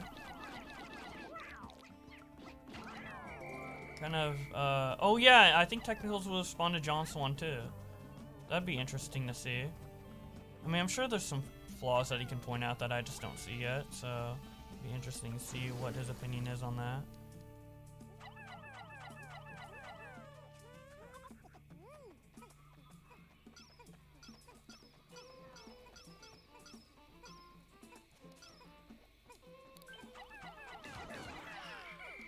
Is it possible to get this in without waking the Bob Orb? I actually don't think so.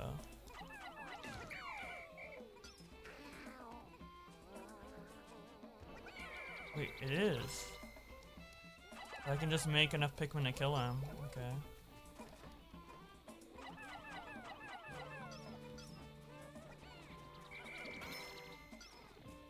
I don't know if I can pluck without him waking up, but I'll definitely be able to make the Pikmin, so...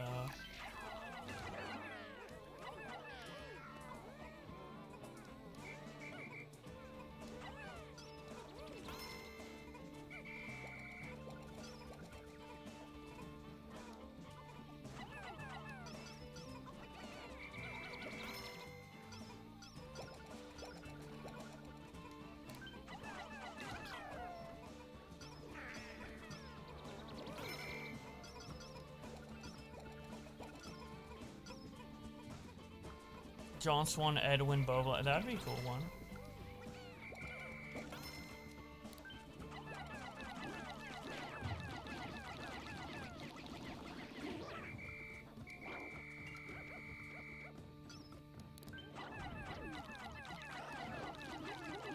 Okay, that went much better than last time, jeez.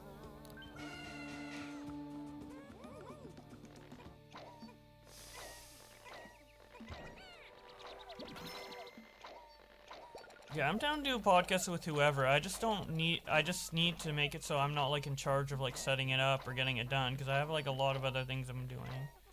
I gotta do everything for the Trashy Trio. I'm doing my own channel, I'm streaming. I have a lot to do, so I'm not really keeping up with the Kai and Omnia drama beyond like the initial stuff. I don't think much have changed since then though, but I'm not sure.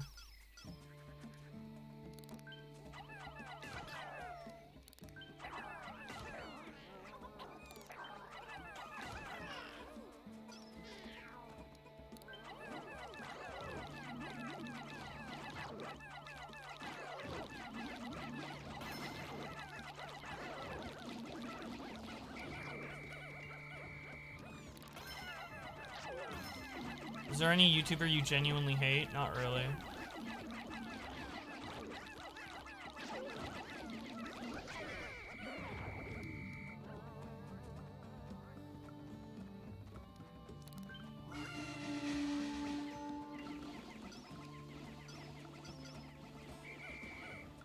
No, I just want some to come back, not all. Well, it's probably good that I did that, because apparently there's a fucking frog ready to destroy us.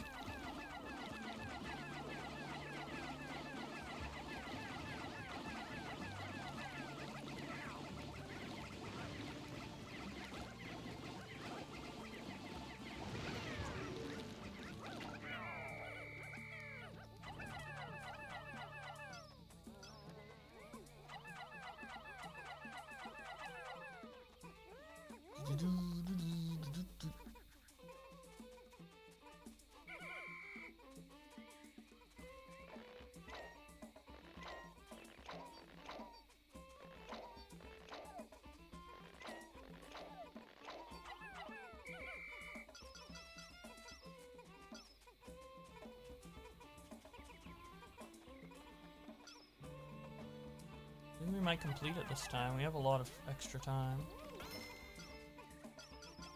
Now that I know what I'm doing.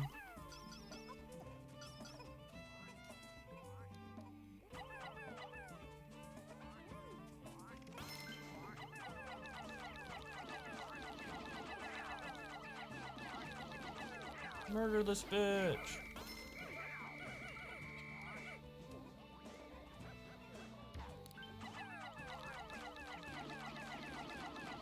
Get him! Nice.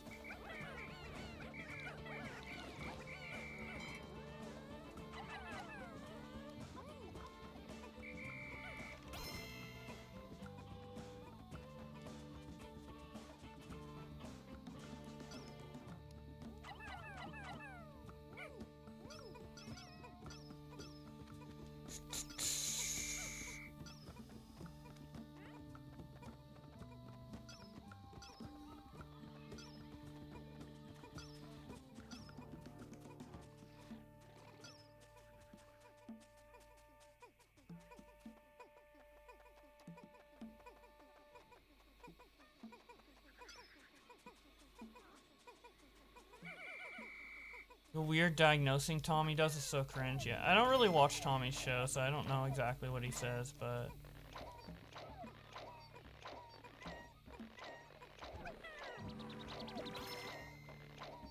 Oh yeah, Tommy and John Swan get along even less than me and Tommy.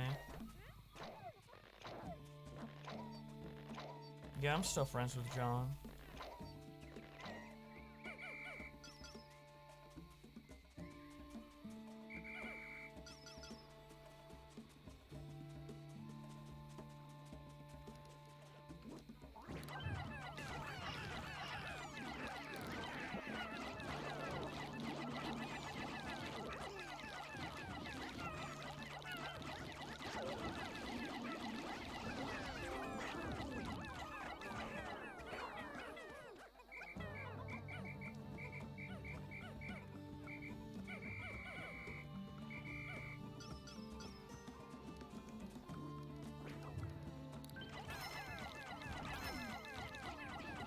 What's up, Oreo EP? How you doing?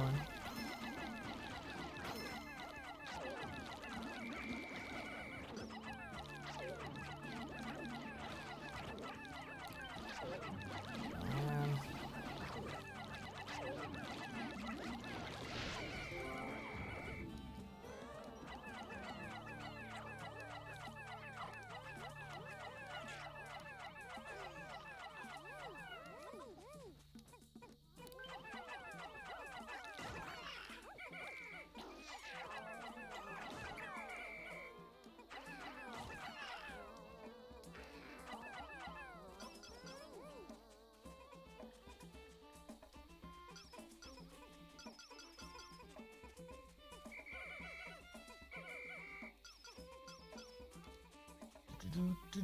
Do.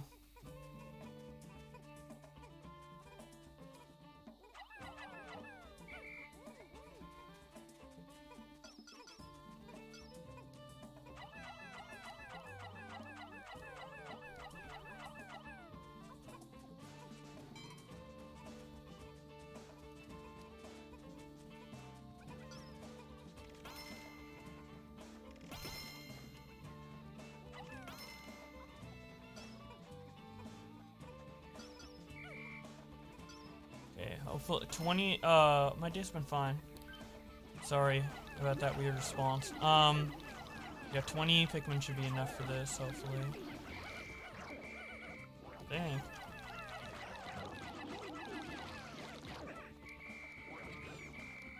Oh my god, why is it like not like unlock in the ball board?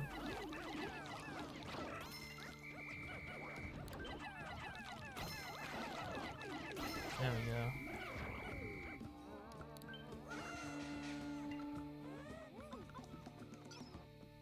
There we go. 2 minutes left. Huh. This might be actually closer than I thought it was.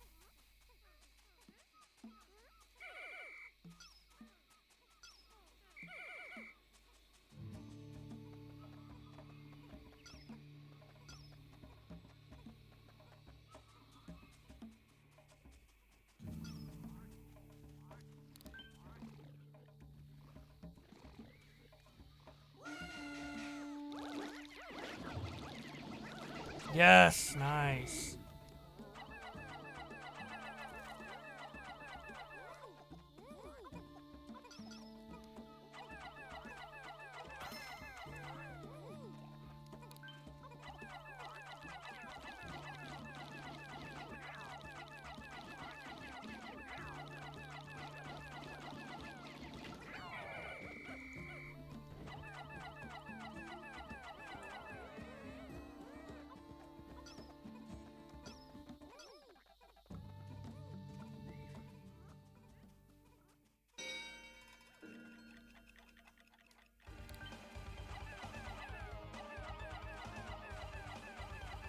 How do I...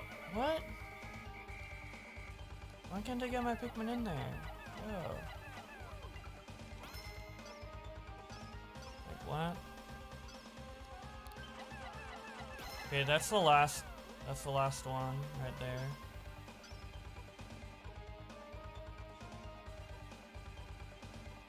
Fuck, will I make it? It's actually... You have quite a ways to walk. Fuck.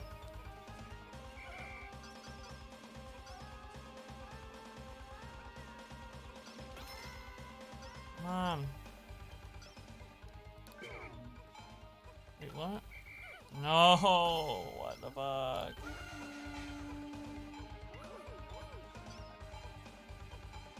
Man, I should have done that one earlier. Whatever, close enough.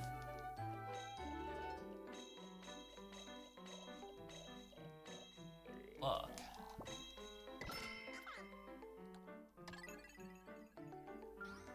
Cope? Yeah, I'll cope.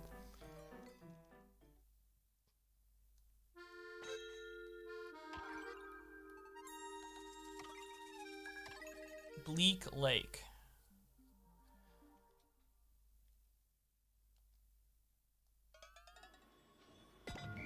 Oh, everything's here at the beginning this time. That'll help.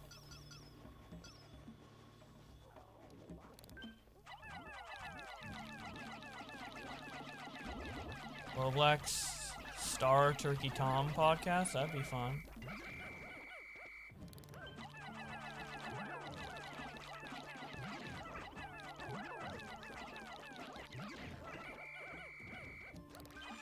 I should maybe start a panel show where I can get all these crazy characters on one stream together. I think that'd be better than all these hypothetical podcasts, but I don't know what the premise would be. Like, I'd have to talk about like a certain subject, I feel. Check Keemstar Twitter? Why?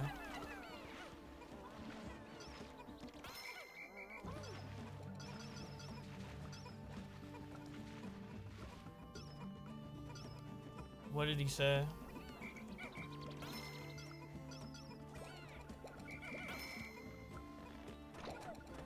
Yeah, I'm gonna keep growing facial hair. I don't like myself clean shaven. Even though it looks kind of trash now, hopefully it'll just get better over time. You just exposed Sniper Wolf? Damn. I'll check that out later.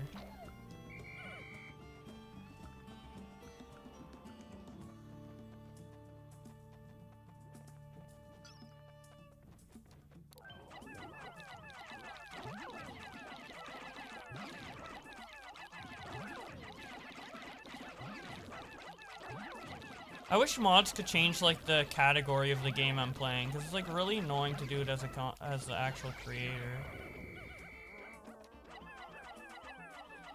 Shadbacks versus Virgin Nick Diorio, true.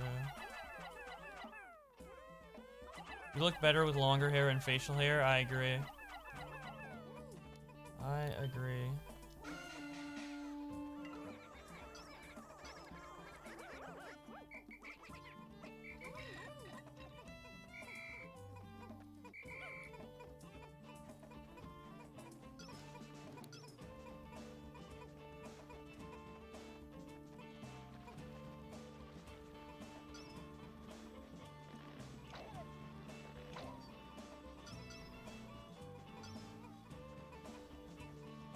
My blue Pikmin are going like a really weird way for this what?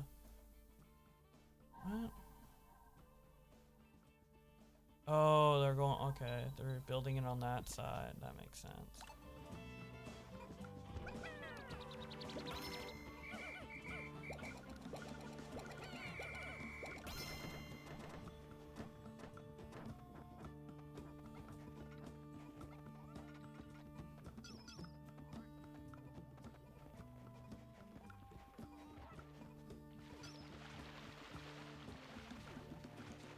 help him out.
But no, I'm not a femboy. What the fuck? Wait, what? Oh, that's water. What?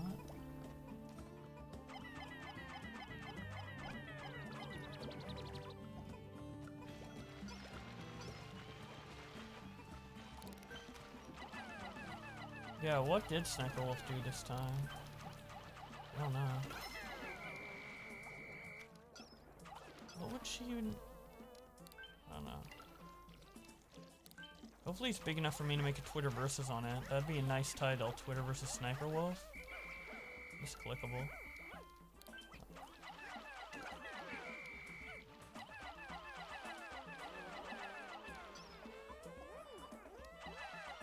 Boblax is flowing with hormones while wearing a Pikmin skirt. You guys are tards. What made you start YouTube? In 2011, there was like a YouTuber called Chugga Conroy who played Pikmin while talking. And I wanted to make those videos. And I want to make videos like him, so I did it. I have a whole video on how I started YouTube. It's like 40 minutes long. Doesn't have many views, but I uploaded in like February. It's called like The History of Boblax or something like that.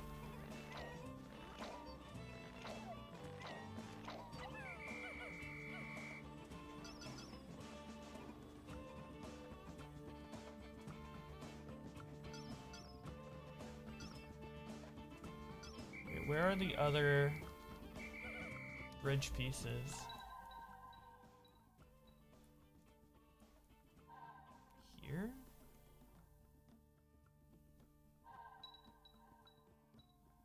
Oh, okay. I get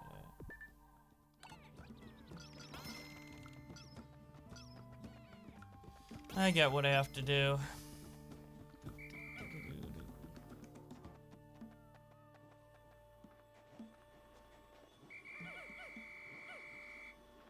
She had a chat with a 10-year-old dying of cancer and she blew it off to have dinner? What the fuck?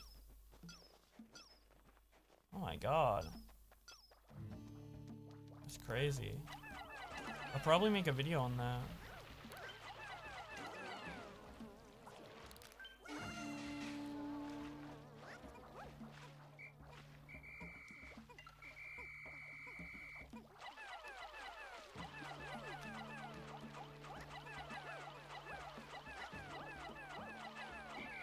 I'm having so much trouble with these guys.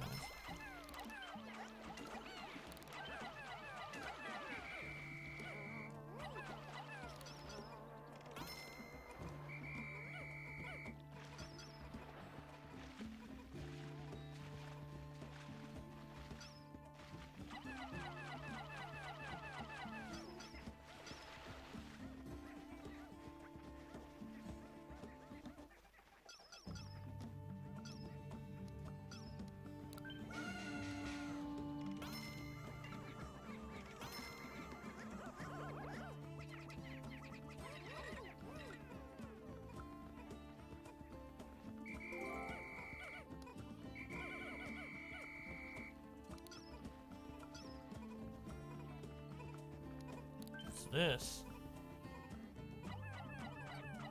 Little penguin. It's a custom thing he made. That's cool.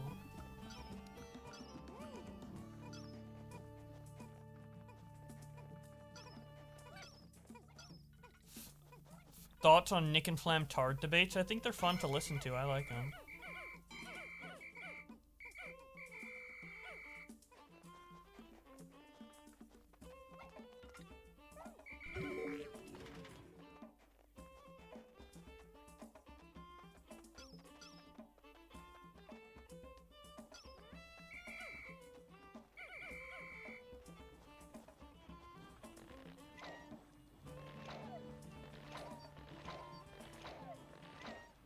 Okay, let's survey the land. I don't know exactly what to do, because this is a slide, which I know in the actual game automatically slides you all the way down. So an enemy being there, I don't really know what that does.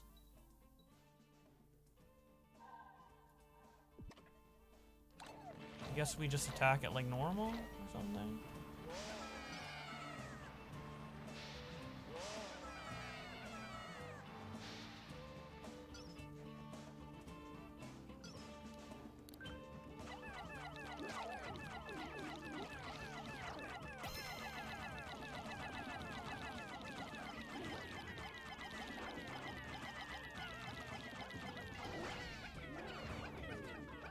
Oh, I guess you don't slide down it anymore. He just changed it, so you don't slide. Okay.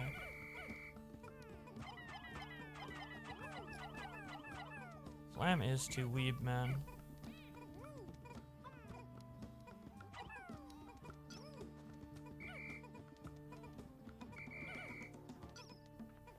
Oh.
So that's this area done.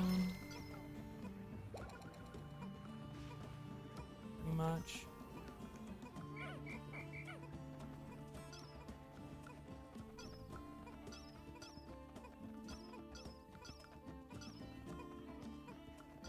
Is there stuff in here I need it? Oh no, that's blocked off.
See if I can ass rape this guy. Come on. Hell yeah. Awesome.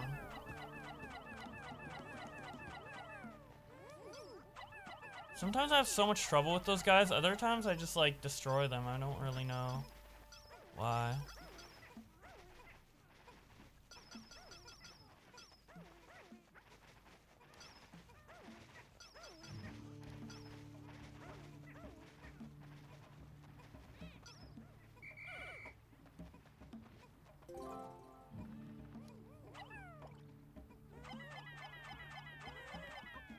There we go. Okay, now we have just one thing left, which is this enemy in the middle here.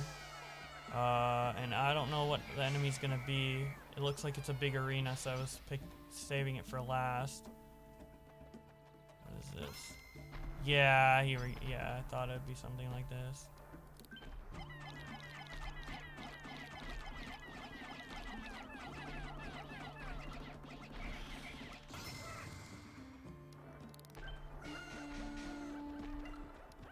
Come on, what the fuck? I charged it and the Pikmin just decided to die? What the fuck?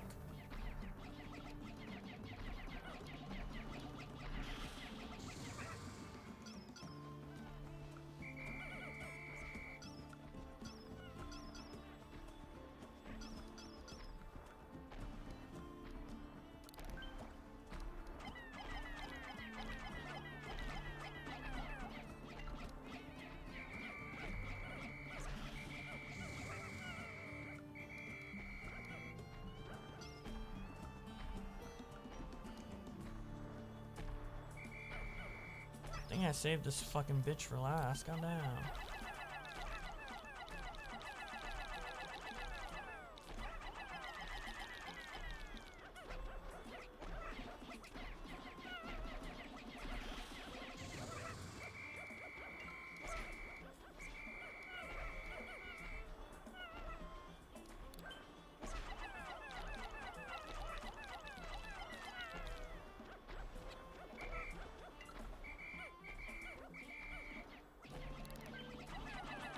I like the Switch version of this game much better because the Wii U version is just so clunky to control. Without the Wii remote, which I can't use a Wii remote on an emulator, obviously, so. I think there's a way to do it, but you have to, like, have a certain accessory. I ordered it on Amazon, though. Why are you Pikmin sexually harassing this thing? Because he's dumb, dude. Man.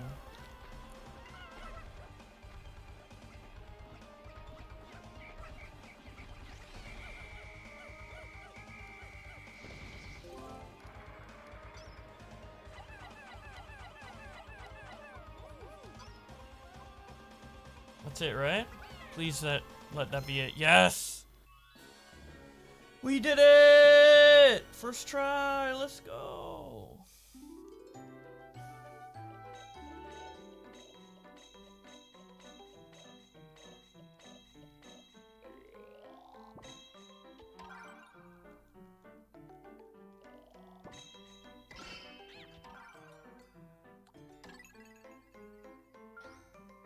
They're S-ing the spider, they are.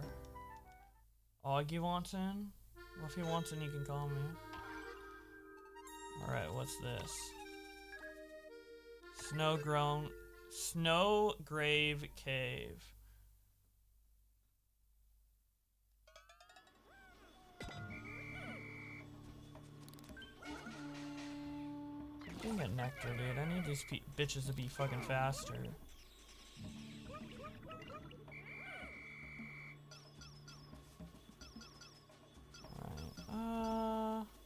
Let's see where I can go.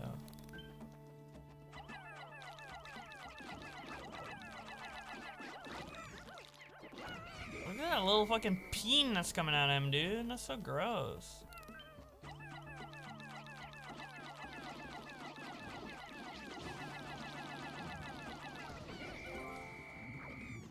Oh, that's the little guy from Mario Odyssey.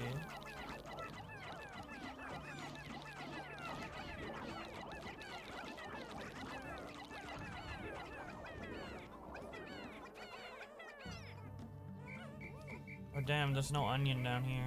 So I gotta be more careful with my Pikmin, I guess. Wait, what?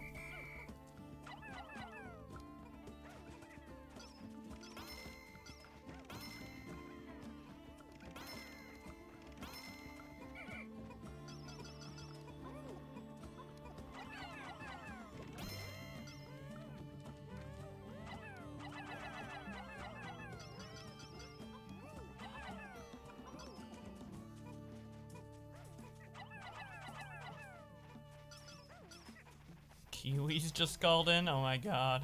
Technicals wants in, add a Leafy. Dude, I would add all these people, but I doubt they want to hang out with me. Come on. It's just me, Boblax, dude. I'm not that. I'm just a dude, man. Oh, look at all this fucking gold, dude! That was juice, man.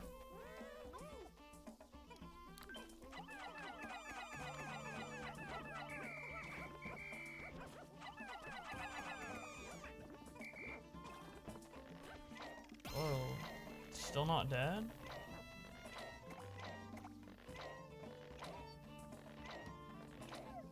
Candy pop-ups look so weird in Pikmin 3.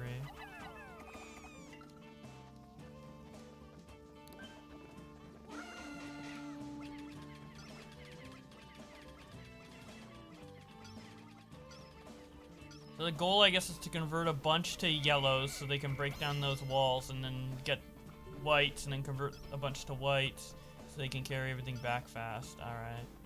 Whites run faster. Nice.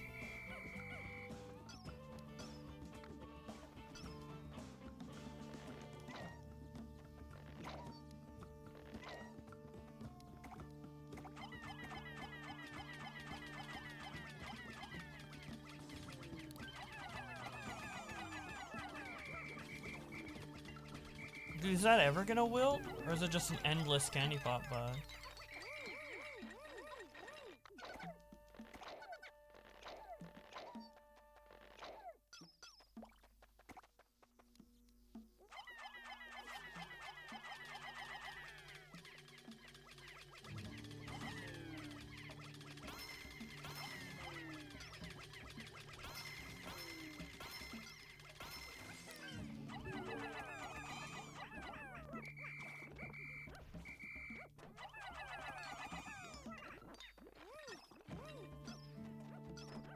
Yeah, see, that one wilted.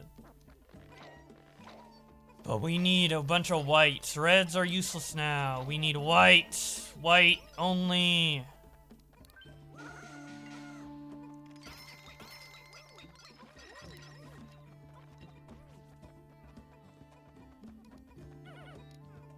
White power.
There we go. Oh shit, the Pikmin aren't doing anything! Get to work, lazy fucks! You whites! For those wondering, there's a gamepad view on my other screen that you guys can't see that shows like the map of where everything is and what the Pikmin are doing.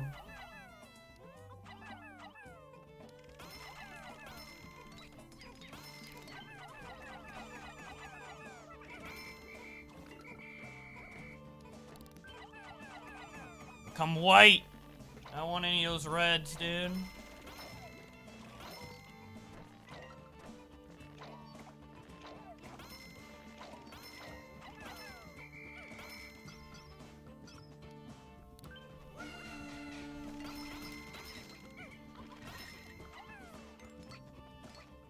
Yeah, I don't think I'm gonna complete this.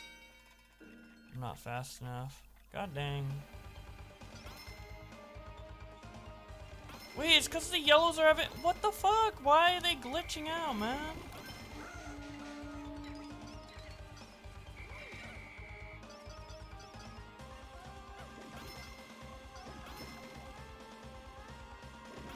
Take a mayo shot? Hit the mayo?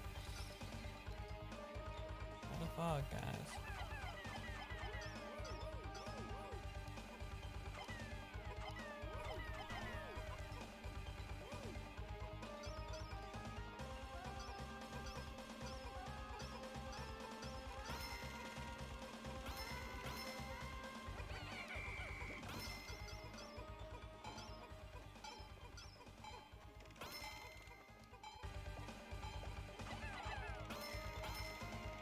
Oh well.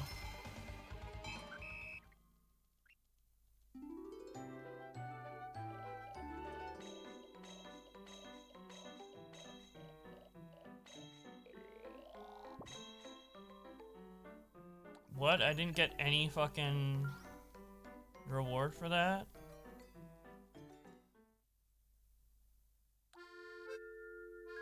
That's kind of cringe.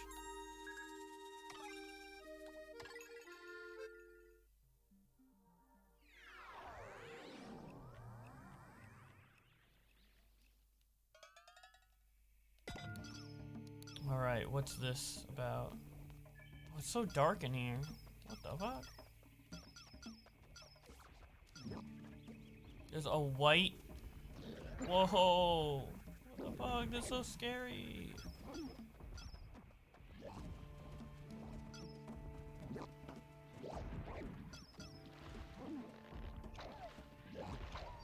Hit the pen? Okay, in a sec.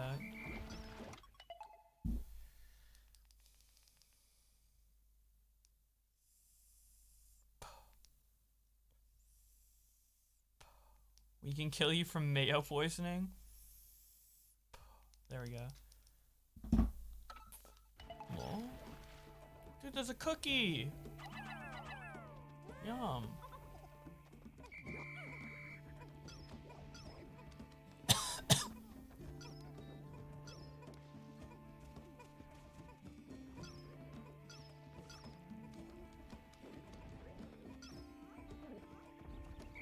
Oh no! Don't kill them.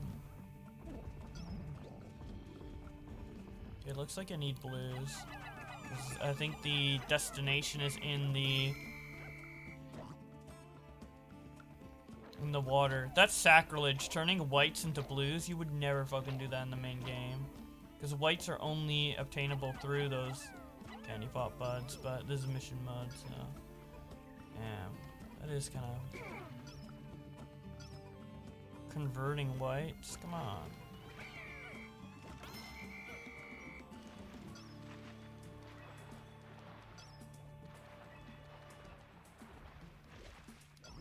What? Oh, there's a stick. Any other blues I can grab just laying around? There's some up there. But I don't even know how to get up there. And there are whites over there.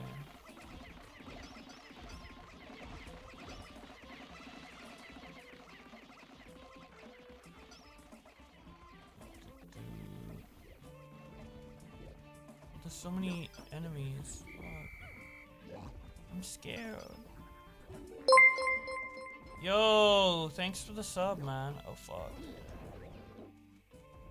It's awesome. Thank you so much.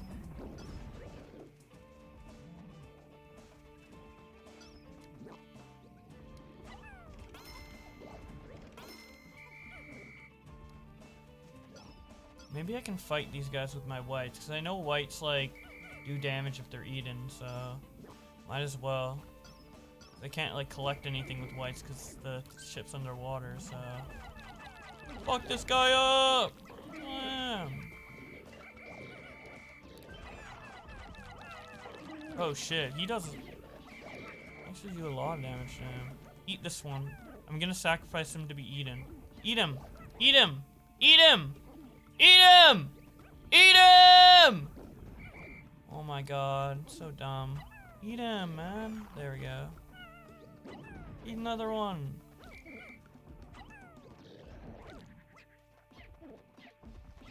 I'm just gonna let that guy have his fun. Okay, free Pikmin to eat. Eat him. I'm gonna leave him here and hope they die.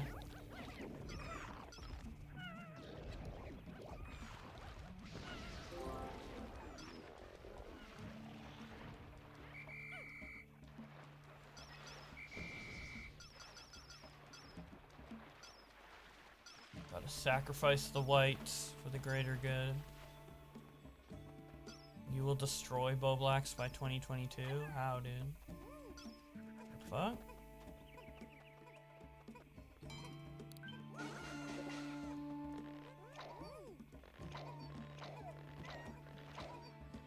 Oh, I have a lot of time on this. Damn. I think we'll be able to do this one. I kind of found out the gimmick of the level. Each of these levels seems to have like a kind of little gimmick to it, like a certain thing you need to do. Here is it's to get like all blues, pretty much.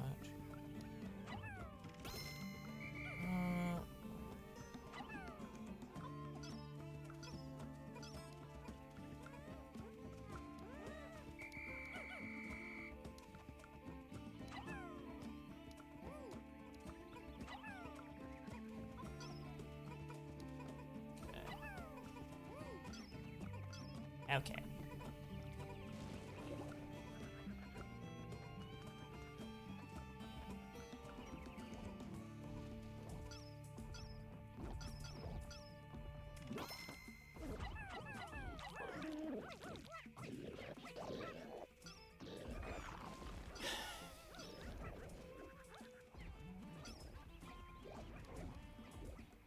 There's another one? Why is there so many? I'm so tired of these bitches.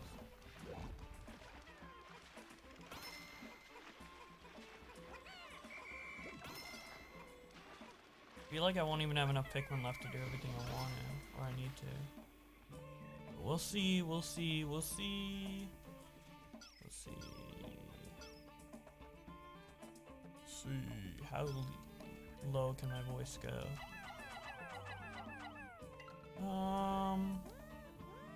1, 2.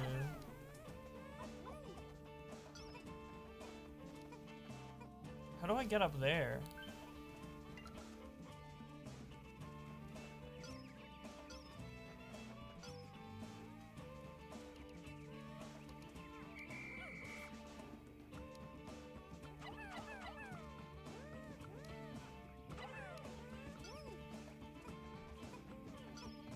Actually, I have no idea how to get over the other area.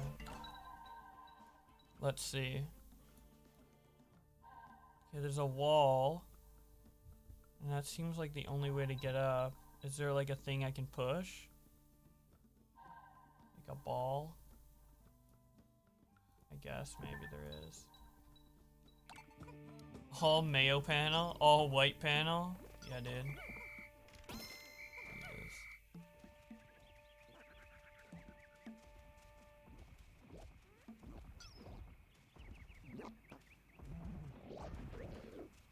Where the rest of my blues at, man?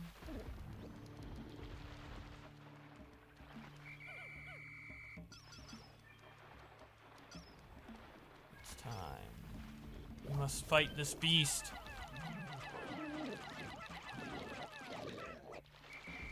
This is gonna be hard. We're probably gonna lose all our guys here. I don't have much faith.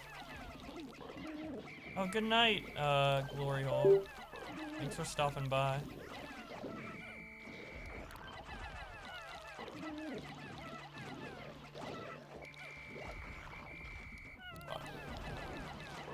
Did the power of glory hole being in chat help me defeat this character? Hell yeah. You did it.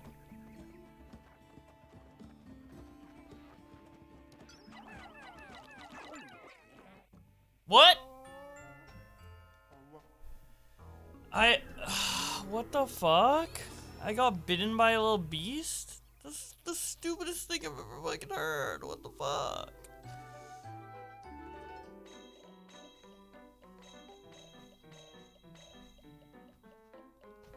What the fuck, man? Whatever, that level kinda sucked dick.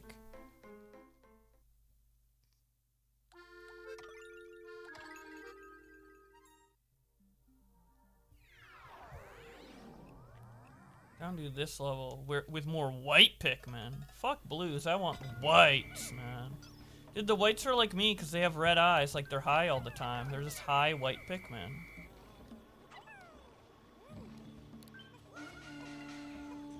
My Mayo Pikmin, let's go, man.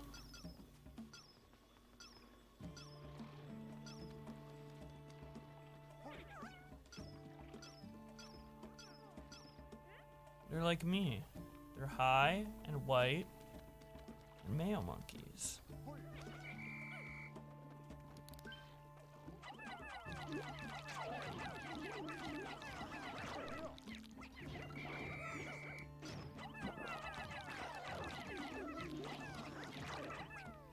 Look 'em up. Can do like no damage. Yeah, just eat one. Fuck it.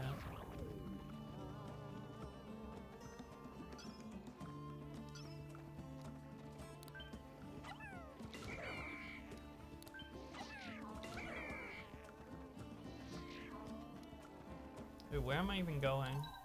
Where's the onion at? The onion's back here. What am I doing over here, man? There's like literally nothing to do.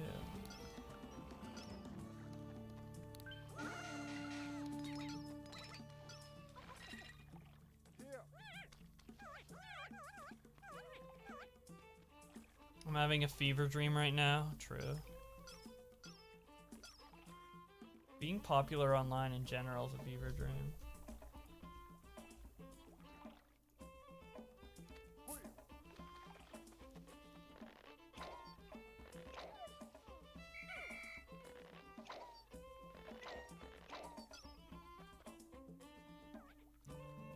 I'm in another realm and you guys are in another realm. This is my realm, bitch. Wait, why can't I lock on this guy? Oh, there we go. Wait, the fuck? The fuck?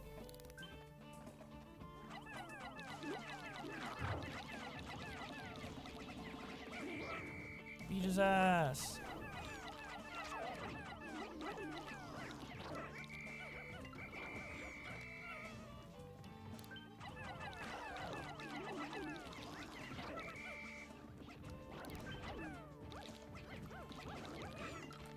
See, sometimes these guys are so easy to defeat, and other times they're just so difficult. Oh, yeah.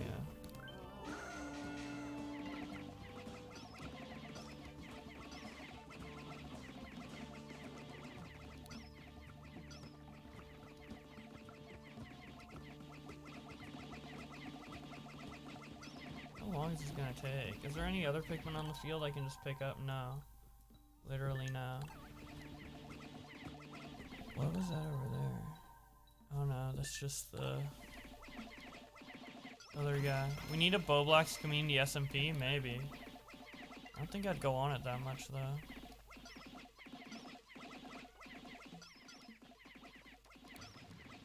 Should I stop the other guys from getting the... Nah, I need that. They'll be done by the time this is down. White Pikmin are good at curing stuff, but they suck dick at everything else. In Pikmin 2, they're like normal, but in this one, they like nerfed them. Because they're like, hard up.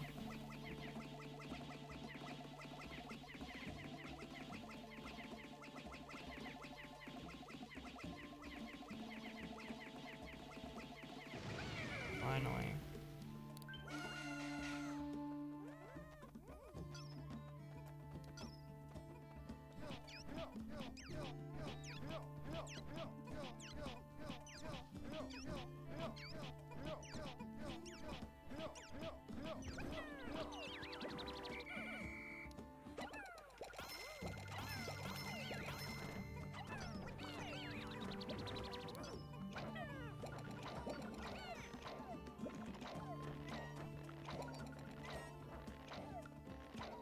Hell yeah. Augie's community is just like a diet version of our community anyways. Everybody who's in Augie's community is just a fan of me first and then like went over there, dude. Come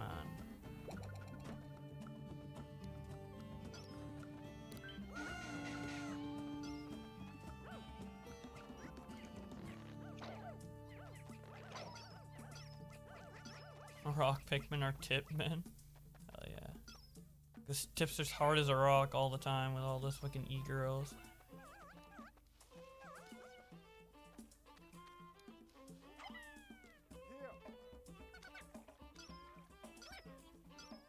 Wait, did my Pikmin not follow me? What? The fuck?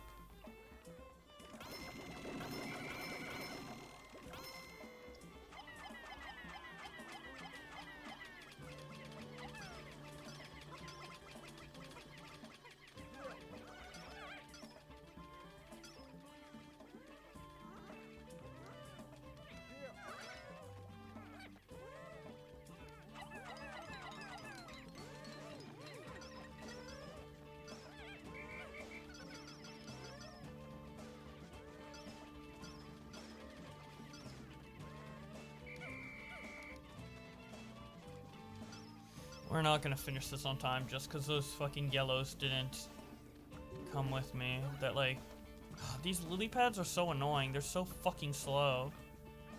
I hate this lily pad mechanic. It's so fucking annoying. Why didn't that Pikmin? Oh my god, pick up the fucking thing. So annoying.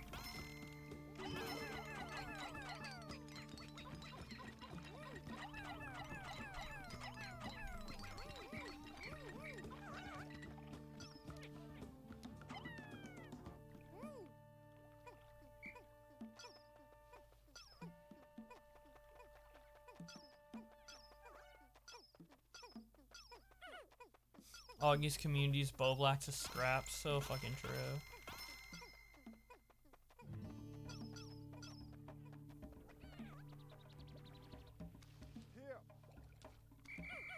Come on. Wait, why aren't they coming on with me? What? What is with this shit? Why is it like glitching out? This is like costing me so much time.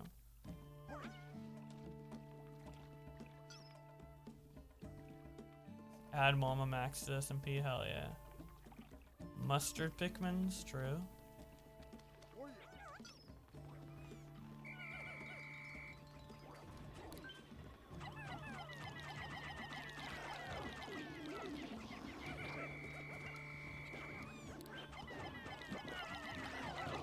Come on, eat the white ones.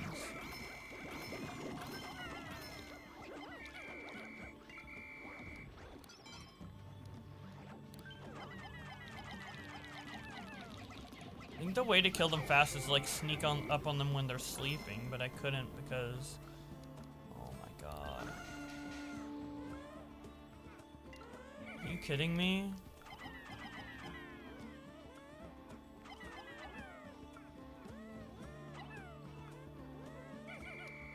What is going on? I have 10. Carry the Bulborb.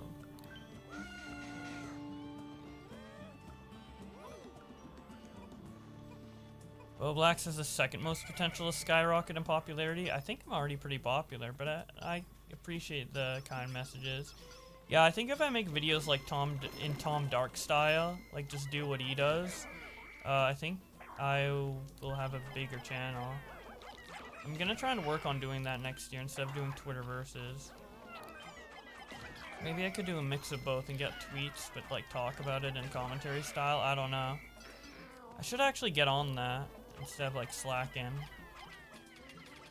I should try and do that with like pick a side YouTube. See what happens.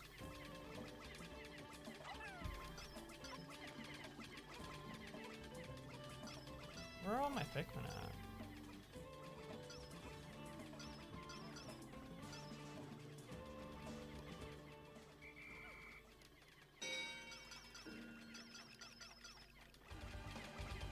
Yeah, we're just gonna lose this. I don't give a fuck anymore.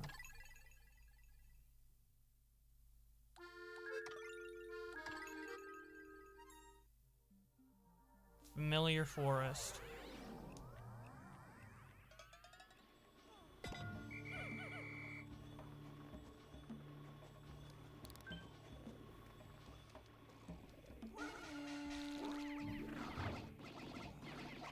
Yeah, see, look at that difference, man. Holy shit.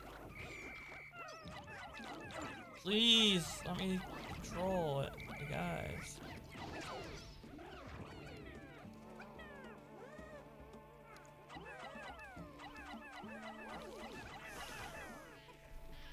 Oh, where's the onion at? It's all the way over there.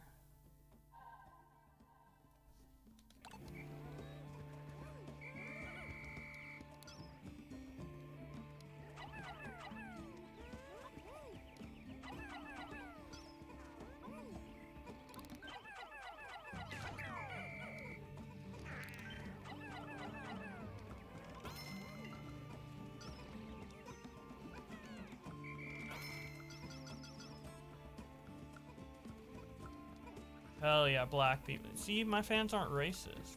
Meanwhile, Augie's fans would have picked ass or some shit. Racist motherfuckers. Murder him! Nice.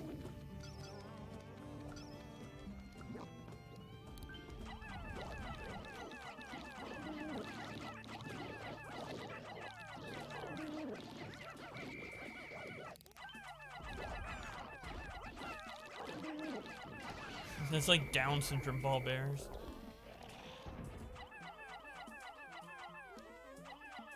They look the same, but they're just different in the face, dude.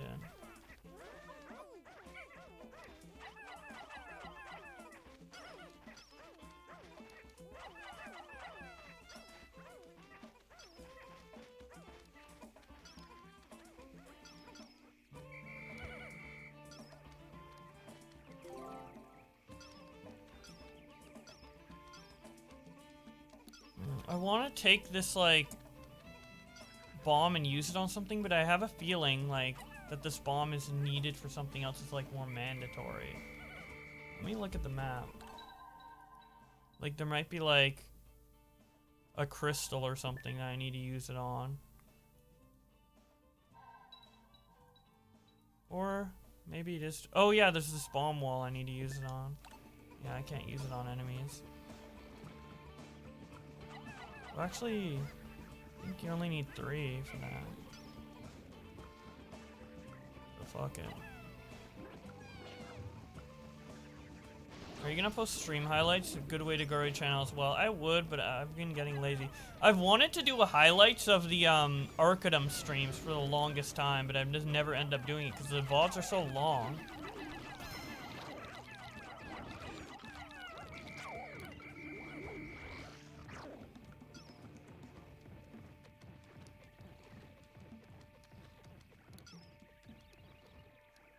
Gonna wait for these guys to go back to sleep and then charge them.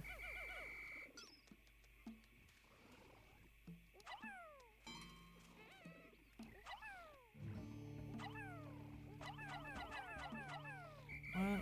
I guess you need yellows for that.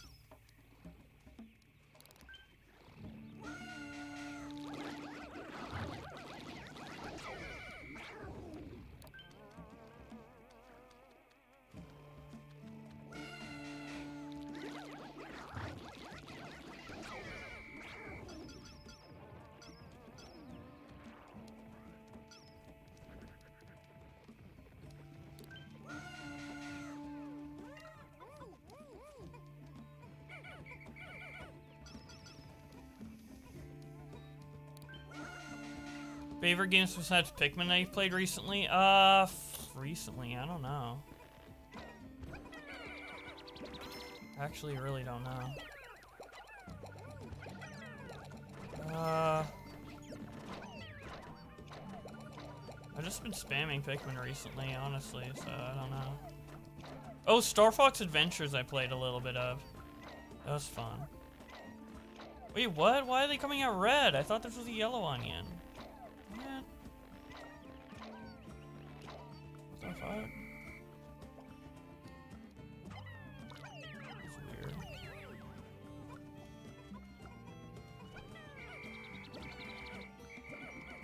Luckily, I don't think I need that many yellows. I just need enough to break down the gate and get those candies.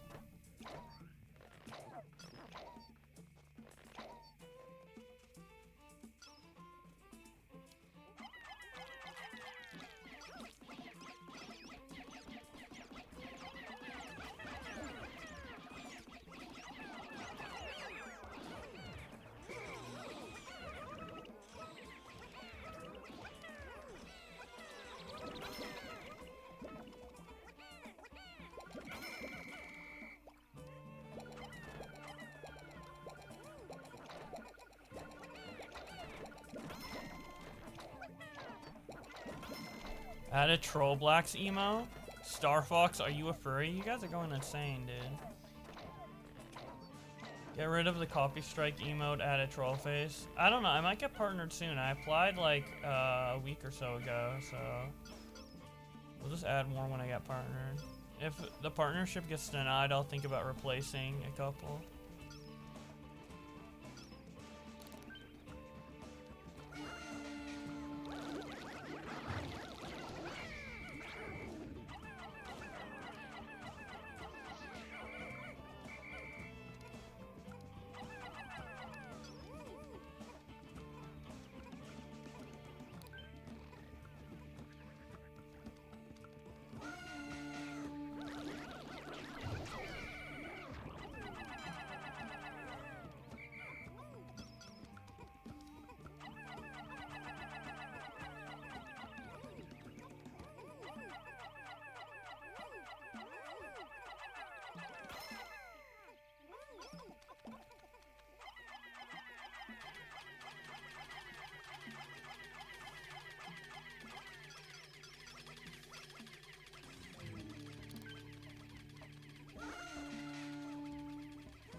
Bring back the spoils of war. We want the pen hit. I'll just hit it, even though no one like put in a thing to hit it. I'll hit it after this.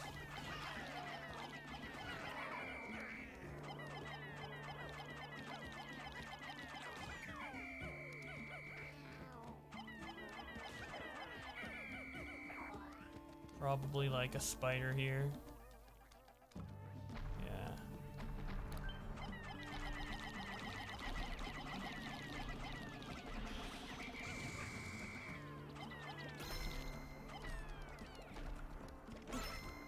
What? My depth perception's so fucked right now.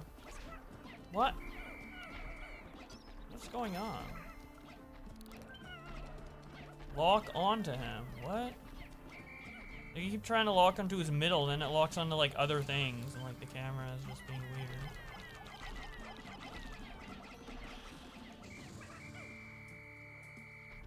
Whatever. Just let him stomp around, do whatever. I'll deal with him later.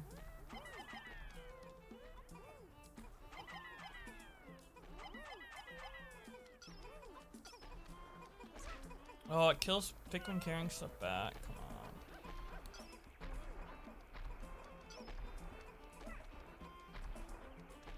Yeah, all I think I need to do now is kill that guy and carry a bunch of shit back, so.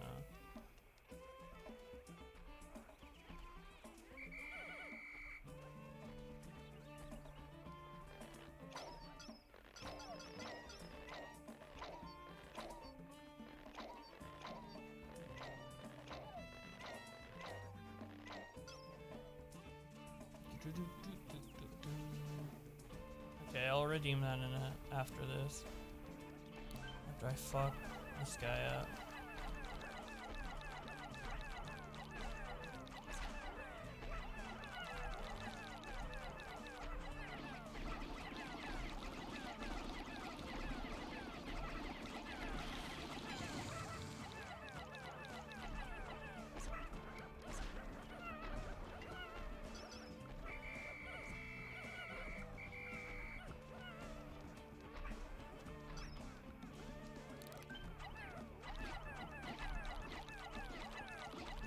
That should be enough. Hopefully. Nick, Augie are black people? Black people. There, he's dead.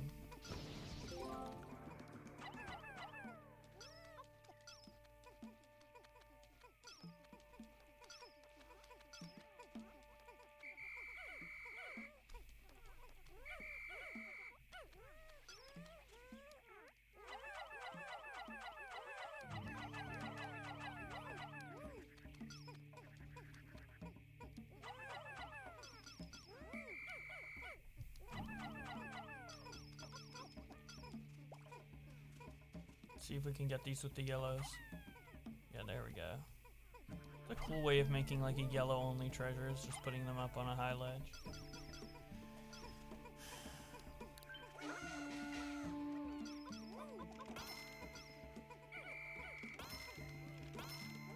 One, two. Augie and Nick destroyed live. So true. Fuck 'em.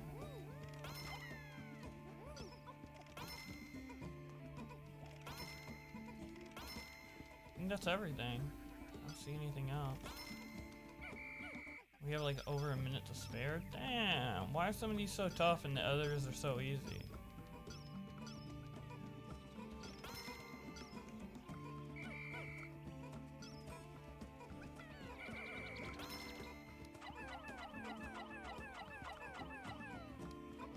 Current thoughts on Pokemon? She's fine. Don't really have any in-depth thoughts on her. Oh, we did it!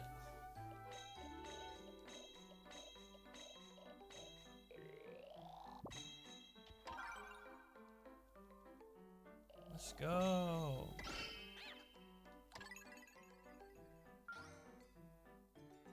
Yeah, Flam is way too much of a weeb.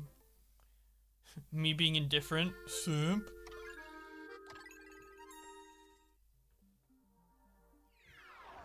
Dusty highway.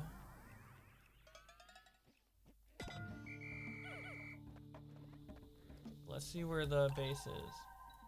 That's usually what I want to try and unlock first is the bay. Okay, so that is there. Where's the onion? Is there an onion? I don't know if there is. Huh. Interesting.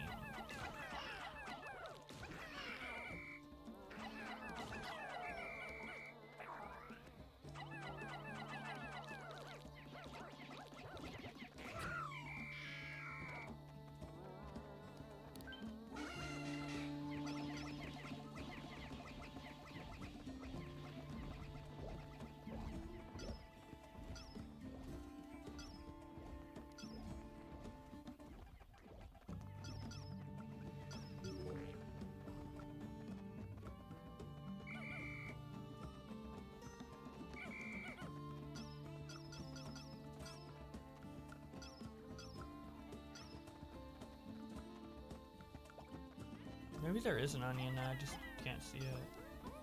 Oh no, there isn't, because then it would, okay. I gotta be careful with these enemies.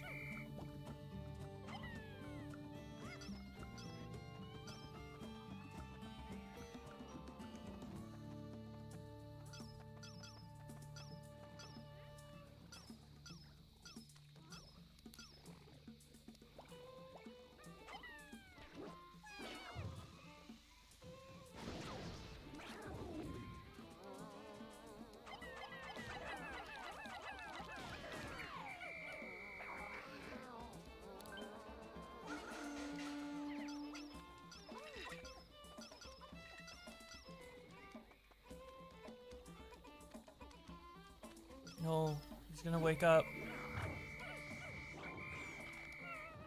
Oh.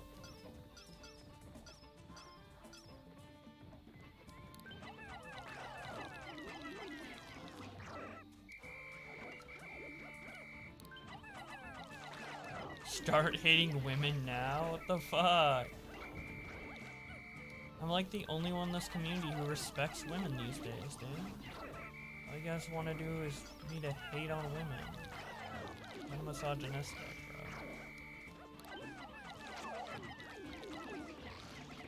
Kinda wanna reset.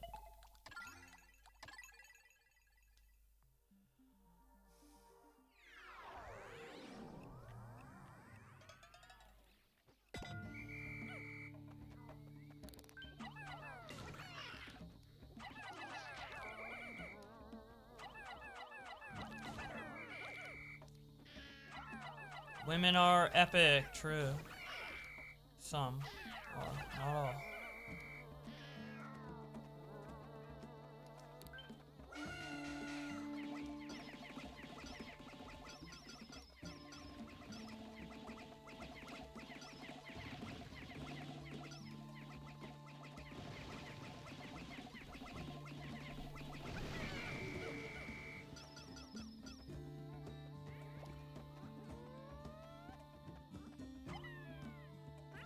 Watch One Piece. Nah, I don't want to watch anime, dude. That shit's for weebs.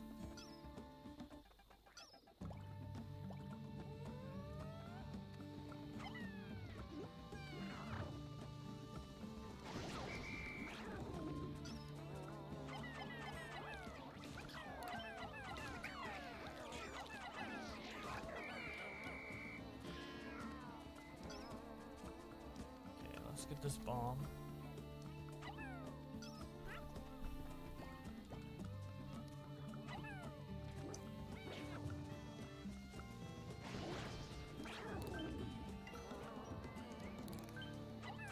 Clear the way before we do any bridge building.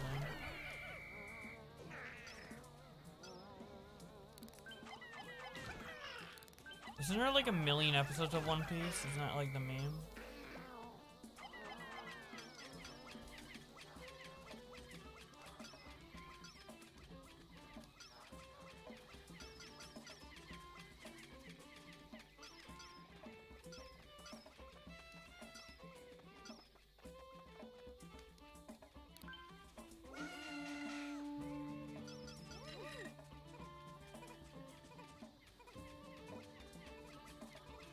They're gonna take forever to break that.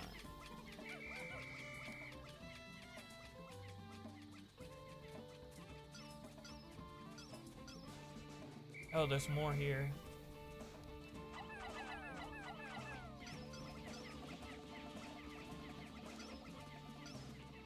I did not know that.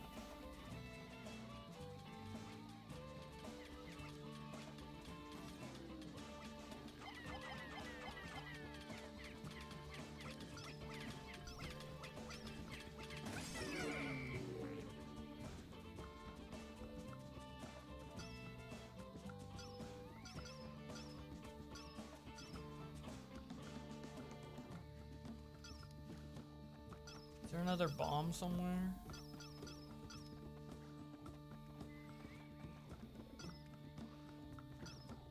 Wait, the bombs are for that wall, not for the beasts. Fuck. Did I just fuck up the whole level because I used... I think I did.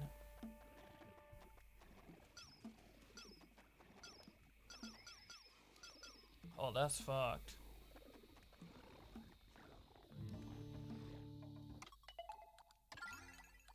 Start drama right now. With who? Over what? There's 1,000 episodes? Holy shit. It's like The Simpsons with like 1 million episodes. It's like The Simpsons of anime. Call Nick Stinky.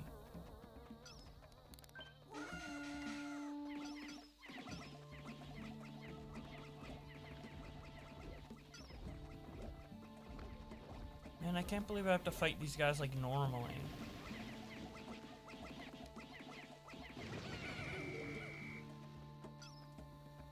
Shit.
Wait, why is he not dead? Oh, dang, man. This is a toughie.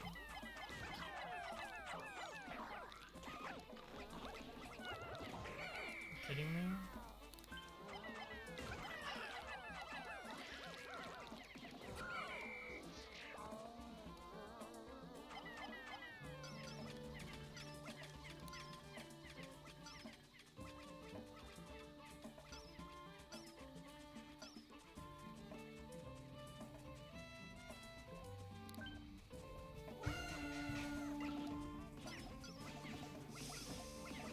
What a fucking level.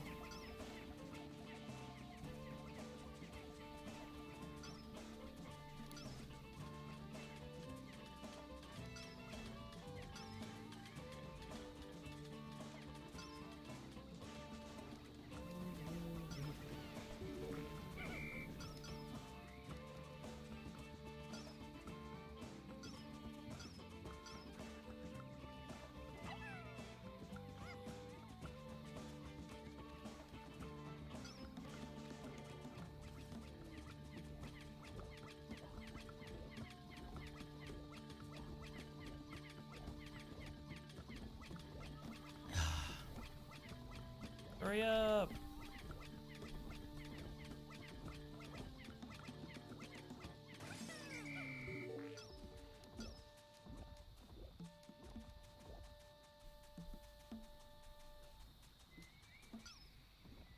These guys are so slow, holy shit. Alright.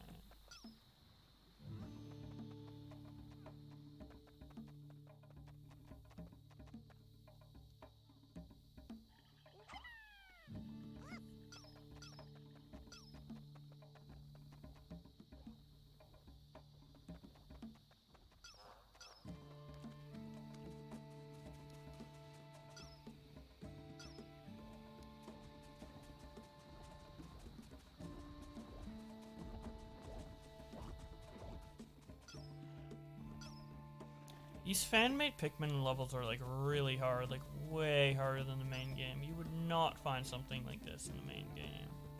With this little Pikmin to work with and like this little flexibility in terms of what you can do, like no fucking way. Wait, where's the, oh there it is.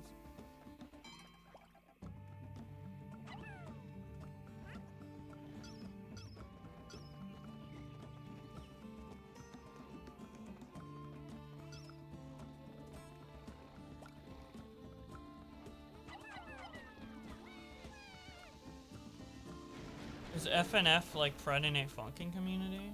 Damn, there's a bunch of pedos in there? That sucks.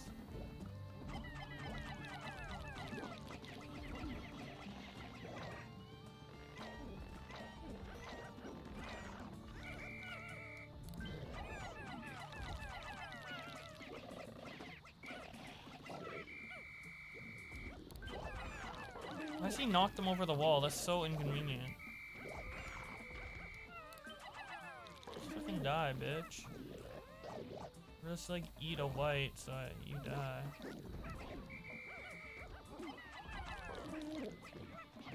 It's taking like no damage. Just eat a fucking white, man. Stupid idiot. Damn. Oh yeah, I need the bridge built. Fuck. This level's so annoying.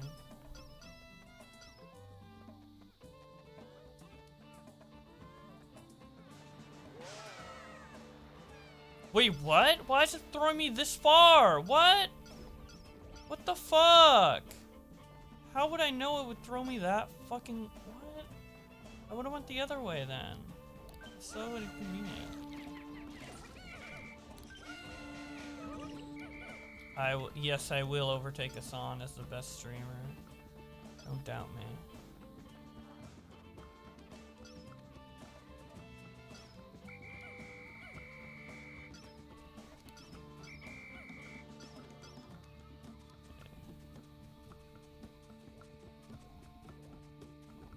One more guy to kill. Actually, there's another big guy to kill after this. Oh my god, I do so little damage now. insane. Wait, I can't kill another Pikmin or else I can't carry everything back. Holy shit.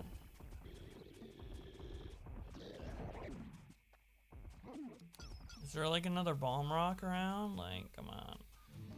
Please.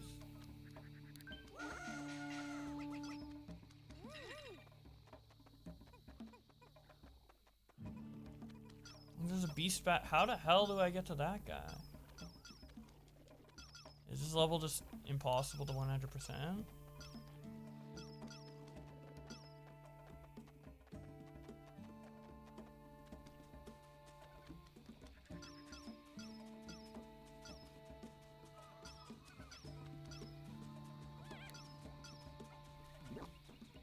Wait, what? Why are they getting? Oh, what? Oh my god. Whatever. Wait, why are they going for those when I sent them for these? This level sucks cock, dude. Holy shit.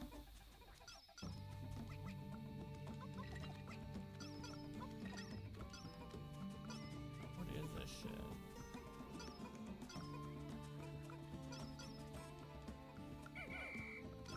Get the new FNAF game? I was looking at it. It looks pretty cool.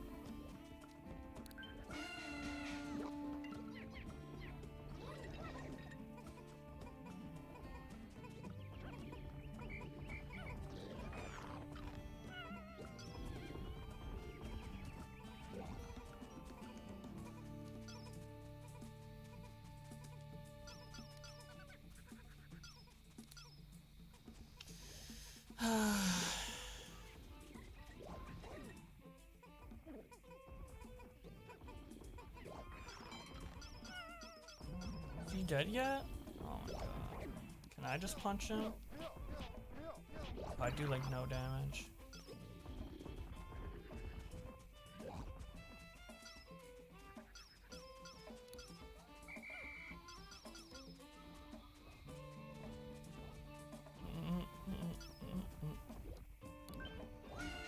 FNAF is lame. Rare Froakie, yeah. Cool. Guess we have some big FNAF fans in chat.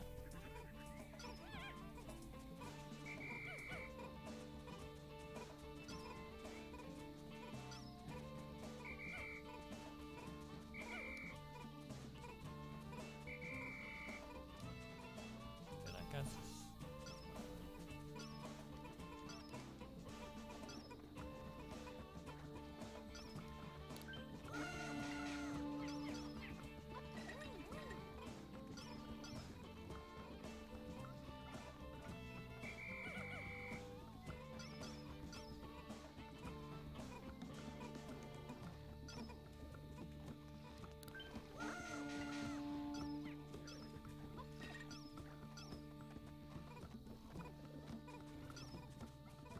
I have 8 Pikmin total. Yikes.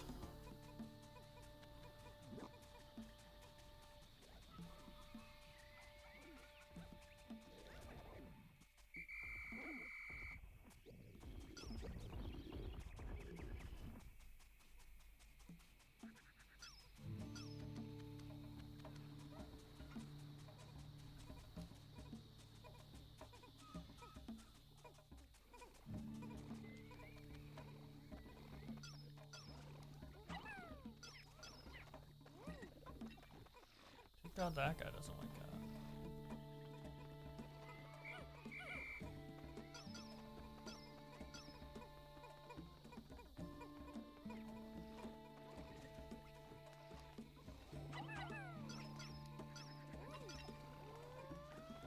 Let's see if we can get these back without waking up the orange guy. I kind of doubt it, but we'll see. Please. Oh my god. This is gonna be an issue.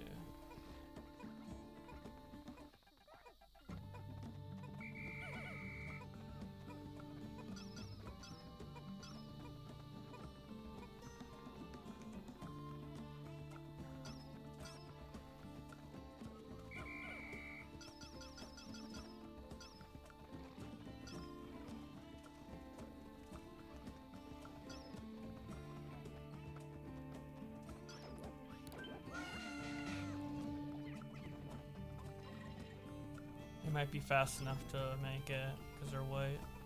Because they're white. White is right.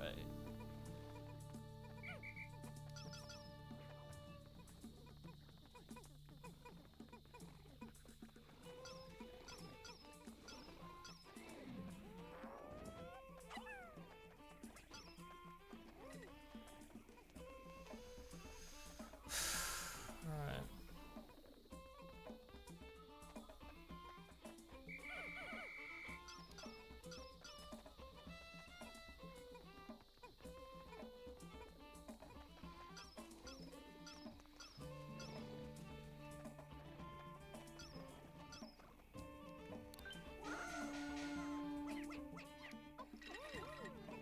Okay, there we go. It's finally finished, dude. Holy shit.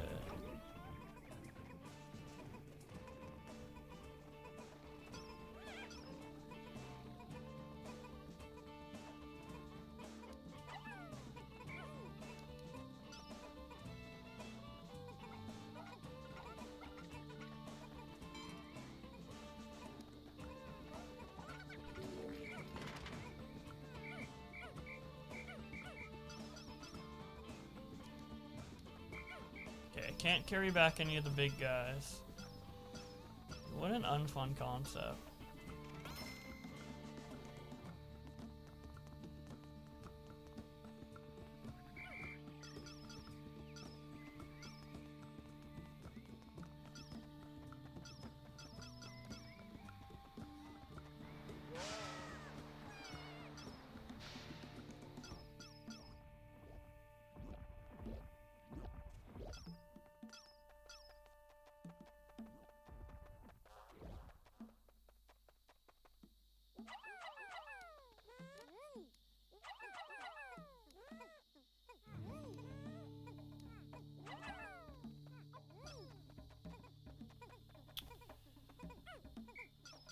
This fucking sucks. This level's fucking asshole.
Oh wait, do the enemies not give any points?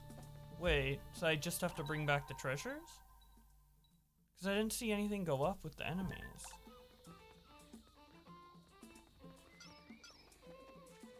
Wait, this might be doable then. I wish I knew that earlier. Usually you have to get the enemy corpses in too.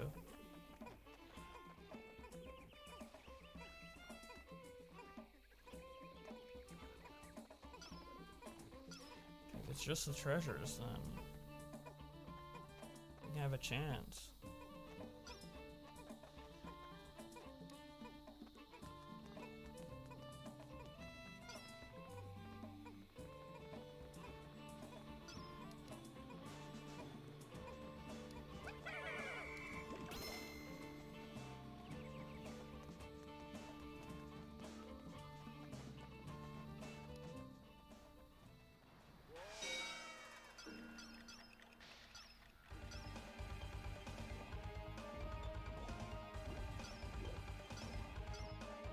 Fuck, I wish I knew that. Then I wouldn't have carried back those fucking shitty guys.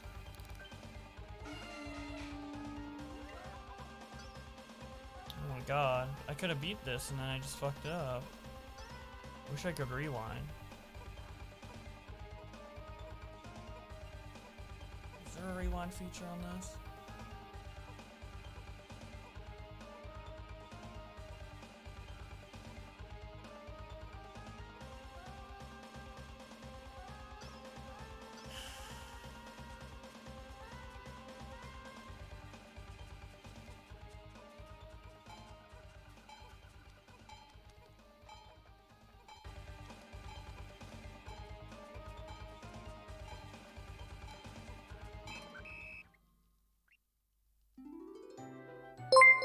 Yeah, you literally didn't need the... What the Mod fuck? Sandwich Man.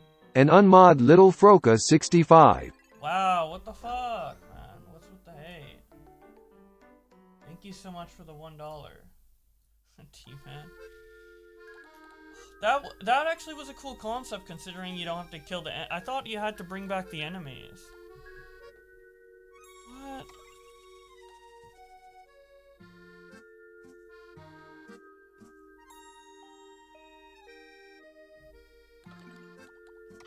Alright, last level of the mod. Garden walls. Yeah, the music probably is from another game. This is like a hack, so most hacks like... Oh shit, this place... Dude, the last place was barren as fuck. This place has everything going on, dude. Okay, yeah, we do get enemies in this one. I think it's only in the last one that's like that. Wait, oh, do I need yellows for that?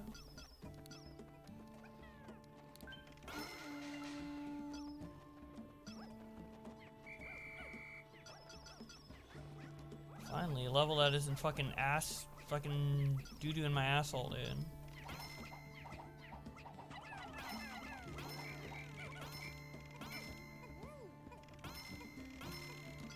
That last level was actually interesting. As frustrating as it was actually like a really interesting concept.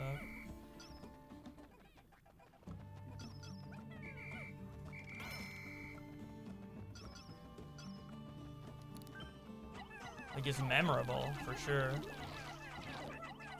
Which is good, because I feel like there's some... I feel like all the Pikmin games, except for Pikmin 2, are like a little too easy.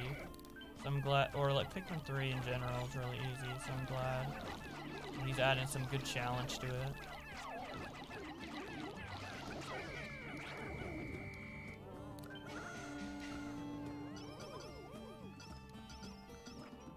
Ah, fuck. Orange, get out of here!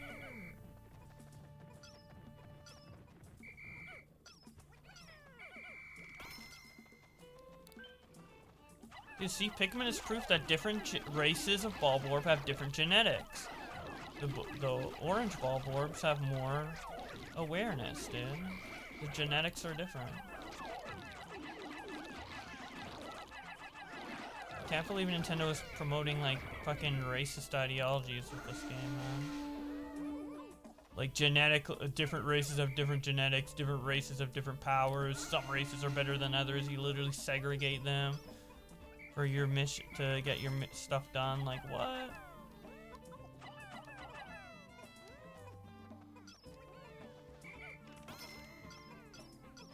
The BQ, the Bulborb question. Yes.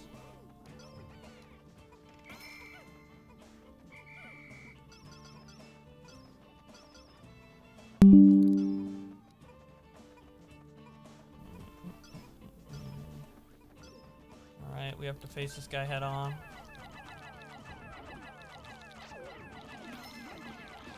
When your number of Pikmin are limited, these beasts become a lot more scary. Now, granted, the amount of Pikmin I have here isn't like as minusculely low as the last one, but still.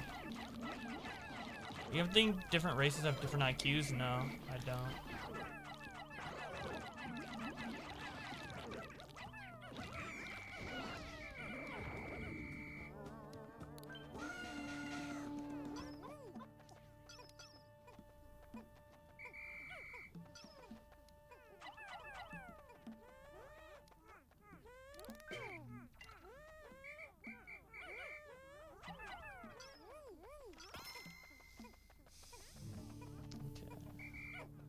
banana time.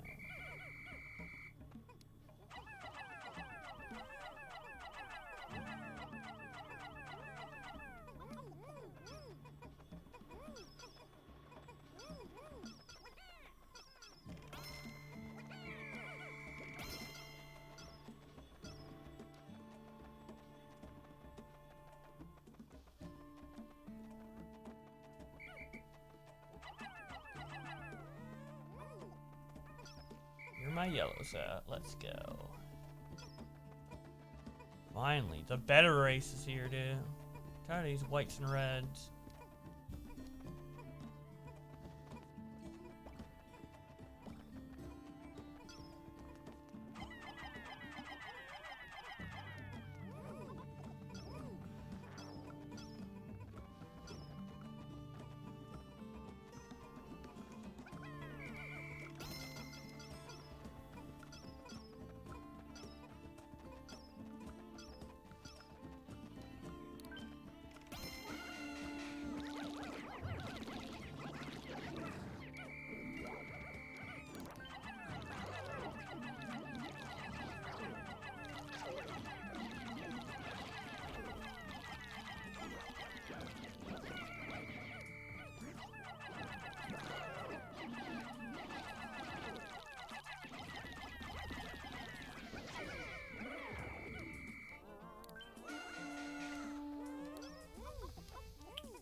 Wait, Destiny got married and now he's just debating someone on PETAs? This fucking Chad did.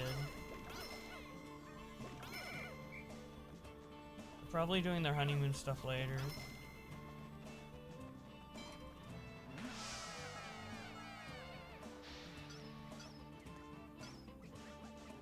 Wait, did I just trap myself in here?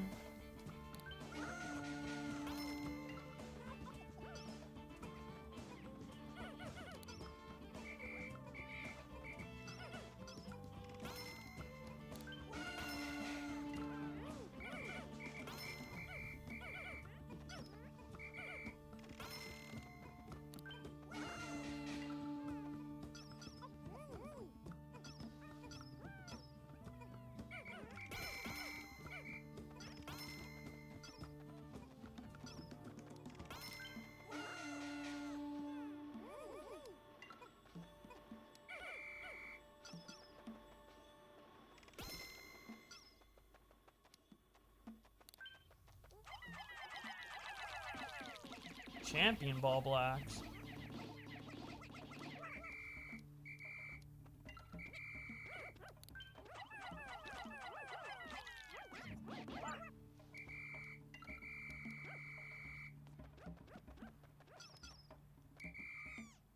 What? He's attacking them through the wall? That's BS, bro.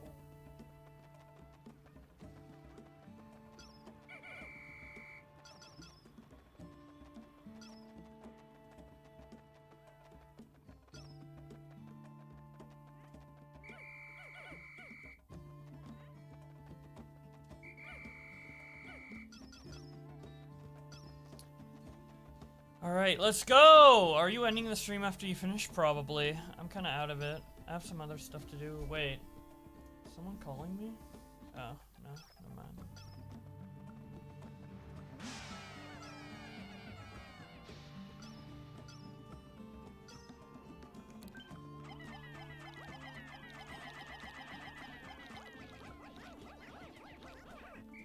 Holy crap, alone, dude.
Oh, Leafy made a video? That's really interesting.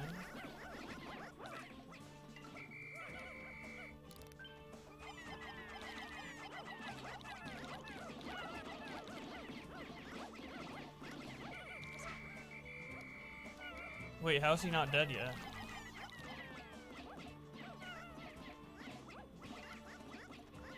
What?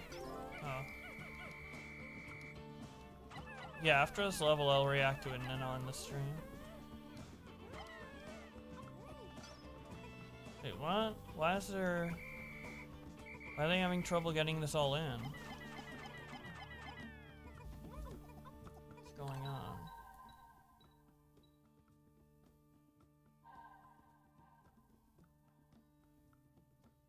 What?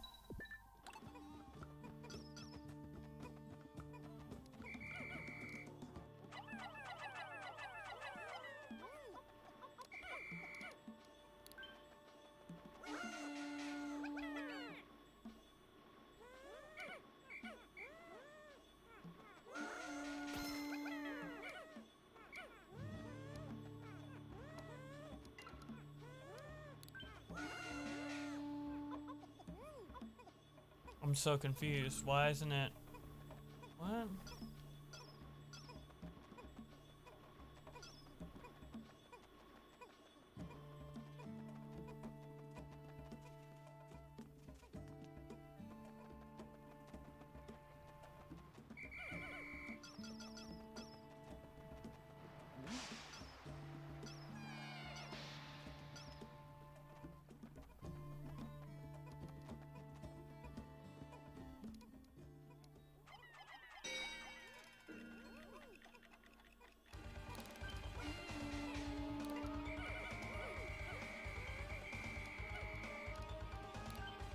What's going on?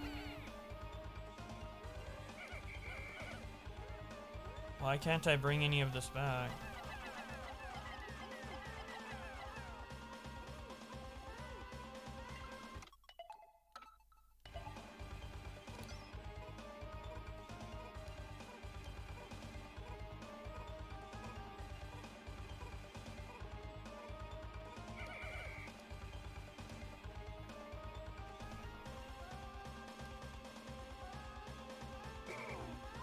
Rip? Oh, whatever. Okay, let's look at this Leafy vid.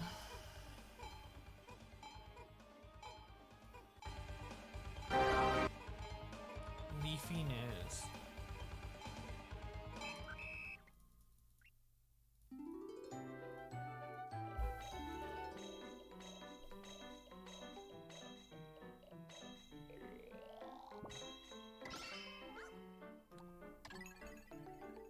And that's the entire hack. Pretty fun, pretty cool. Pretty okay. Some levels were shitty though. Alright, let's see what this is all about.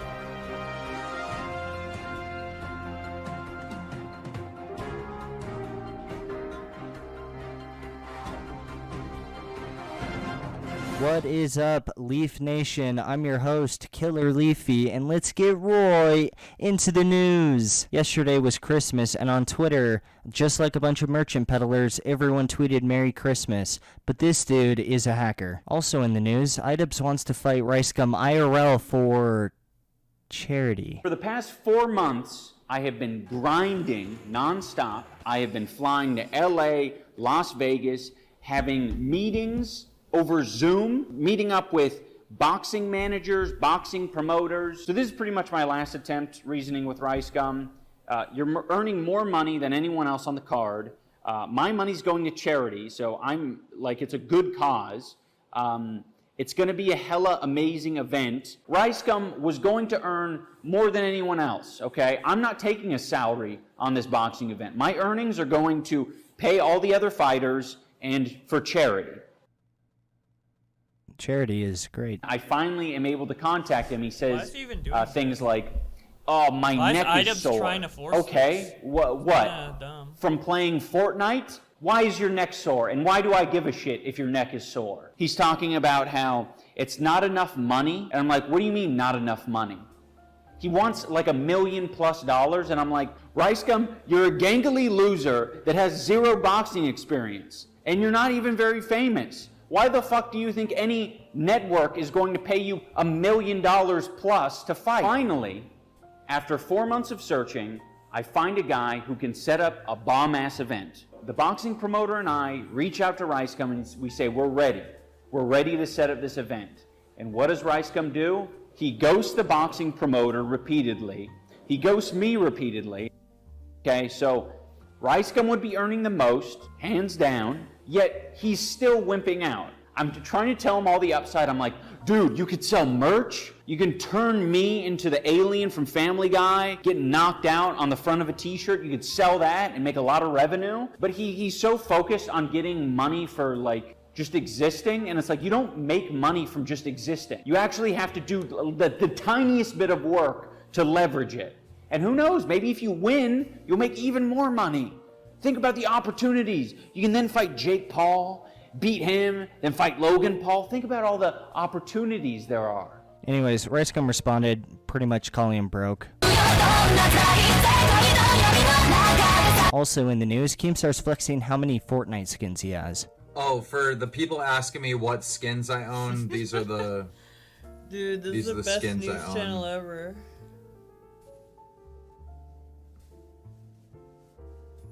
That one right there was like one of my favorites, that one right there. Thanks for watching, everyone. Subscribe for more news. Holy shit.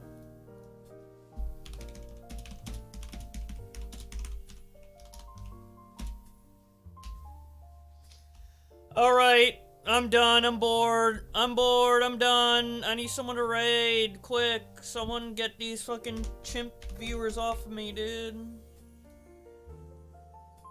Where's someone that could take all my viewers? Dude, Stardust is off, dude. That jar video just destroyed her. Who can take my viewers? Who do you guys want me to give you up to? Critical? Guys want me to raid 60 people into 100k? Fuck it, dude. I'm doing it, dude. Critical needs the help, dude. What is it? Moist critical?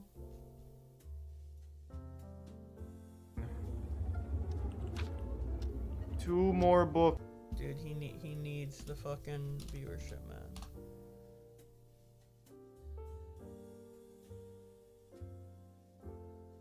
This channel has follower or subscriber only chat. Oh, but I can still raid. Okay, have fun, guys. Bye. Lol.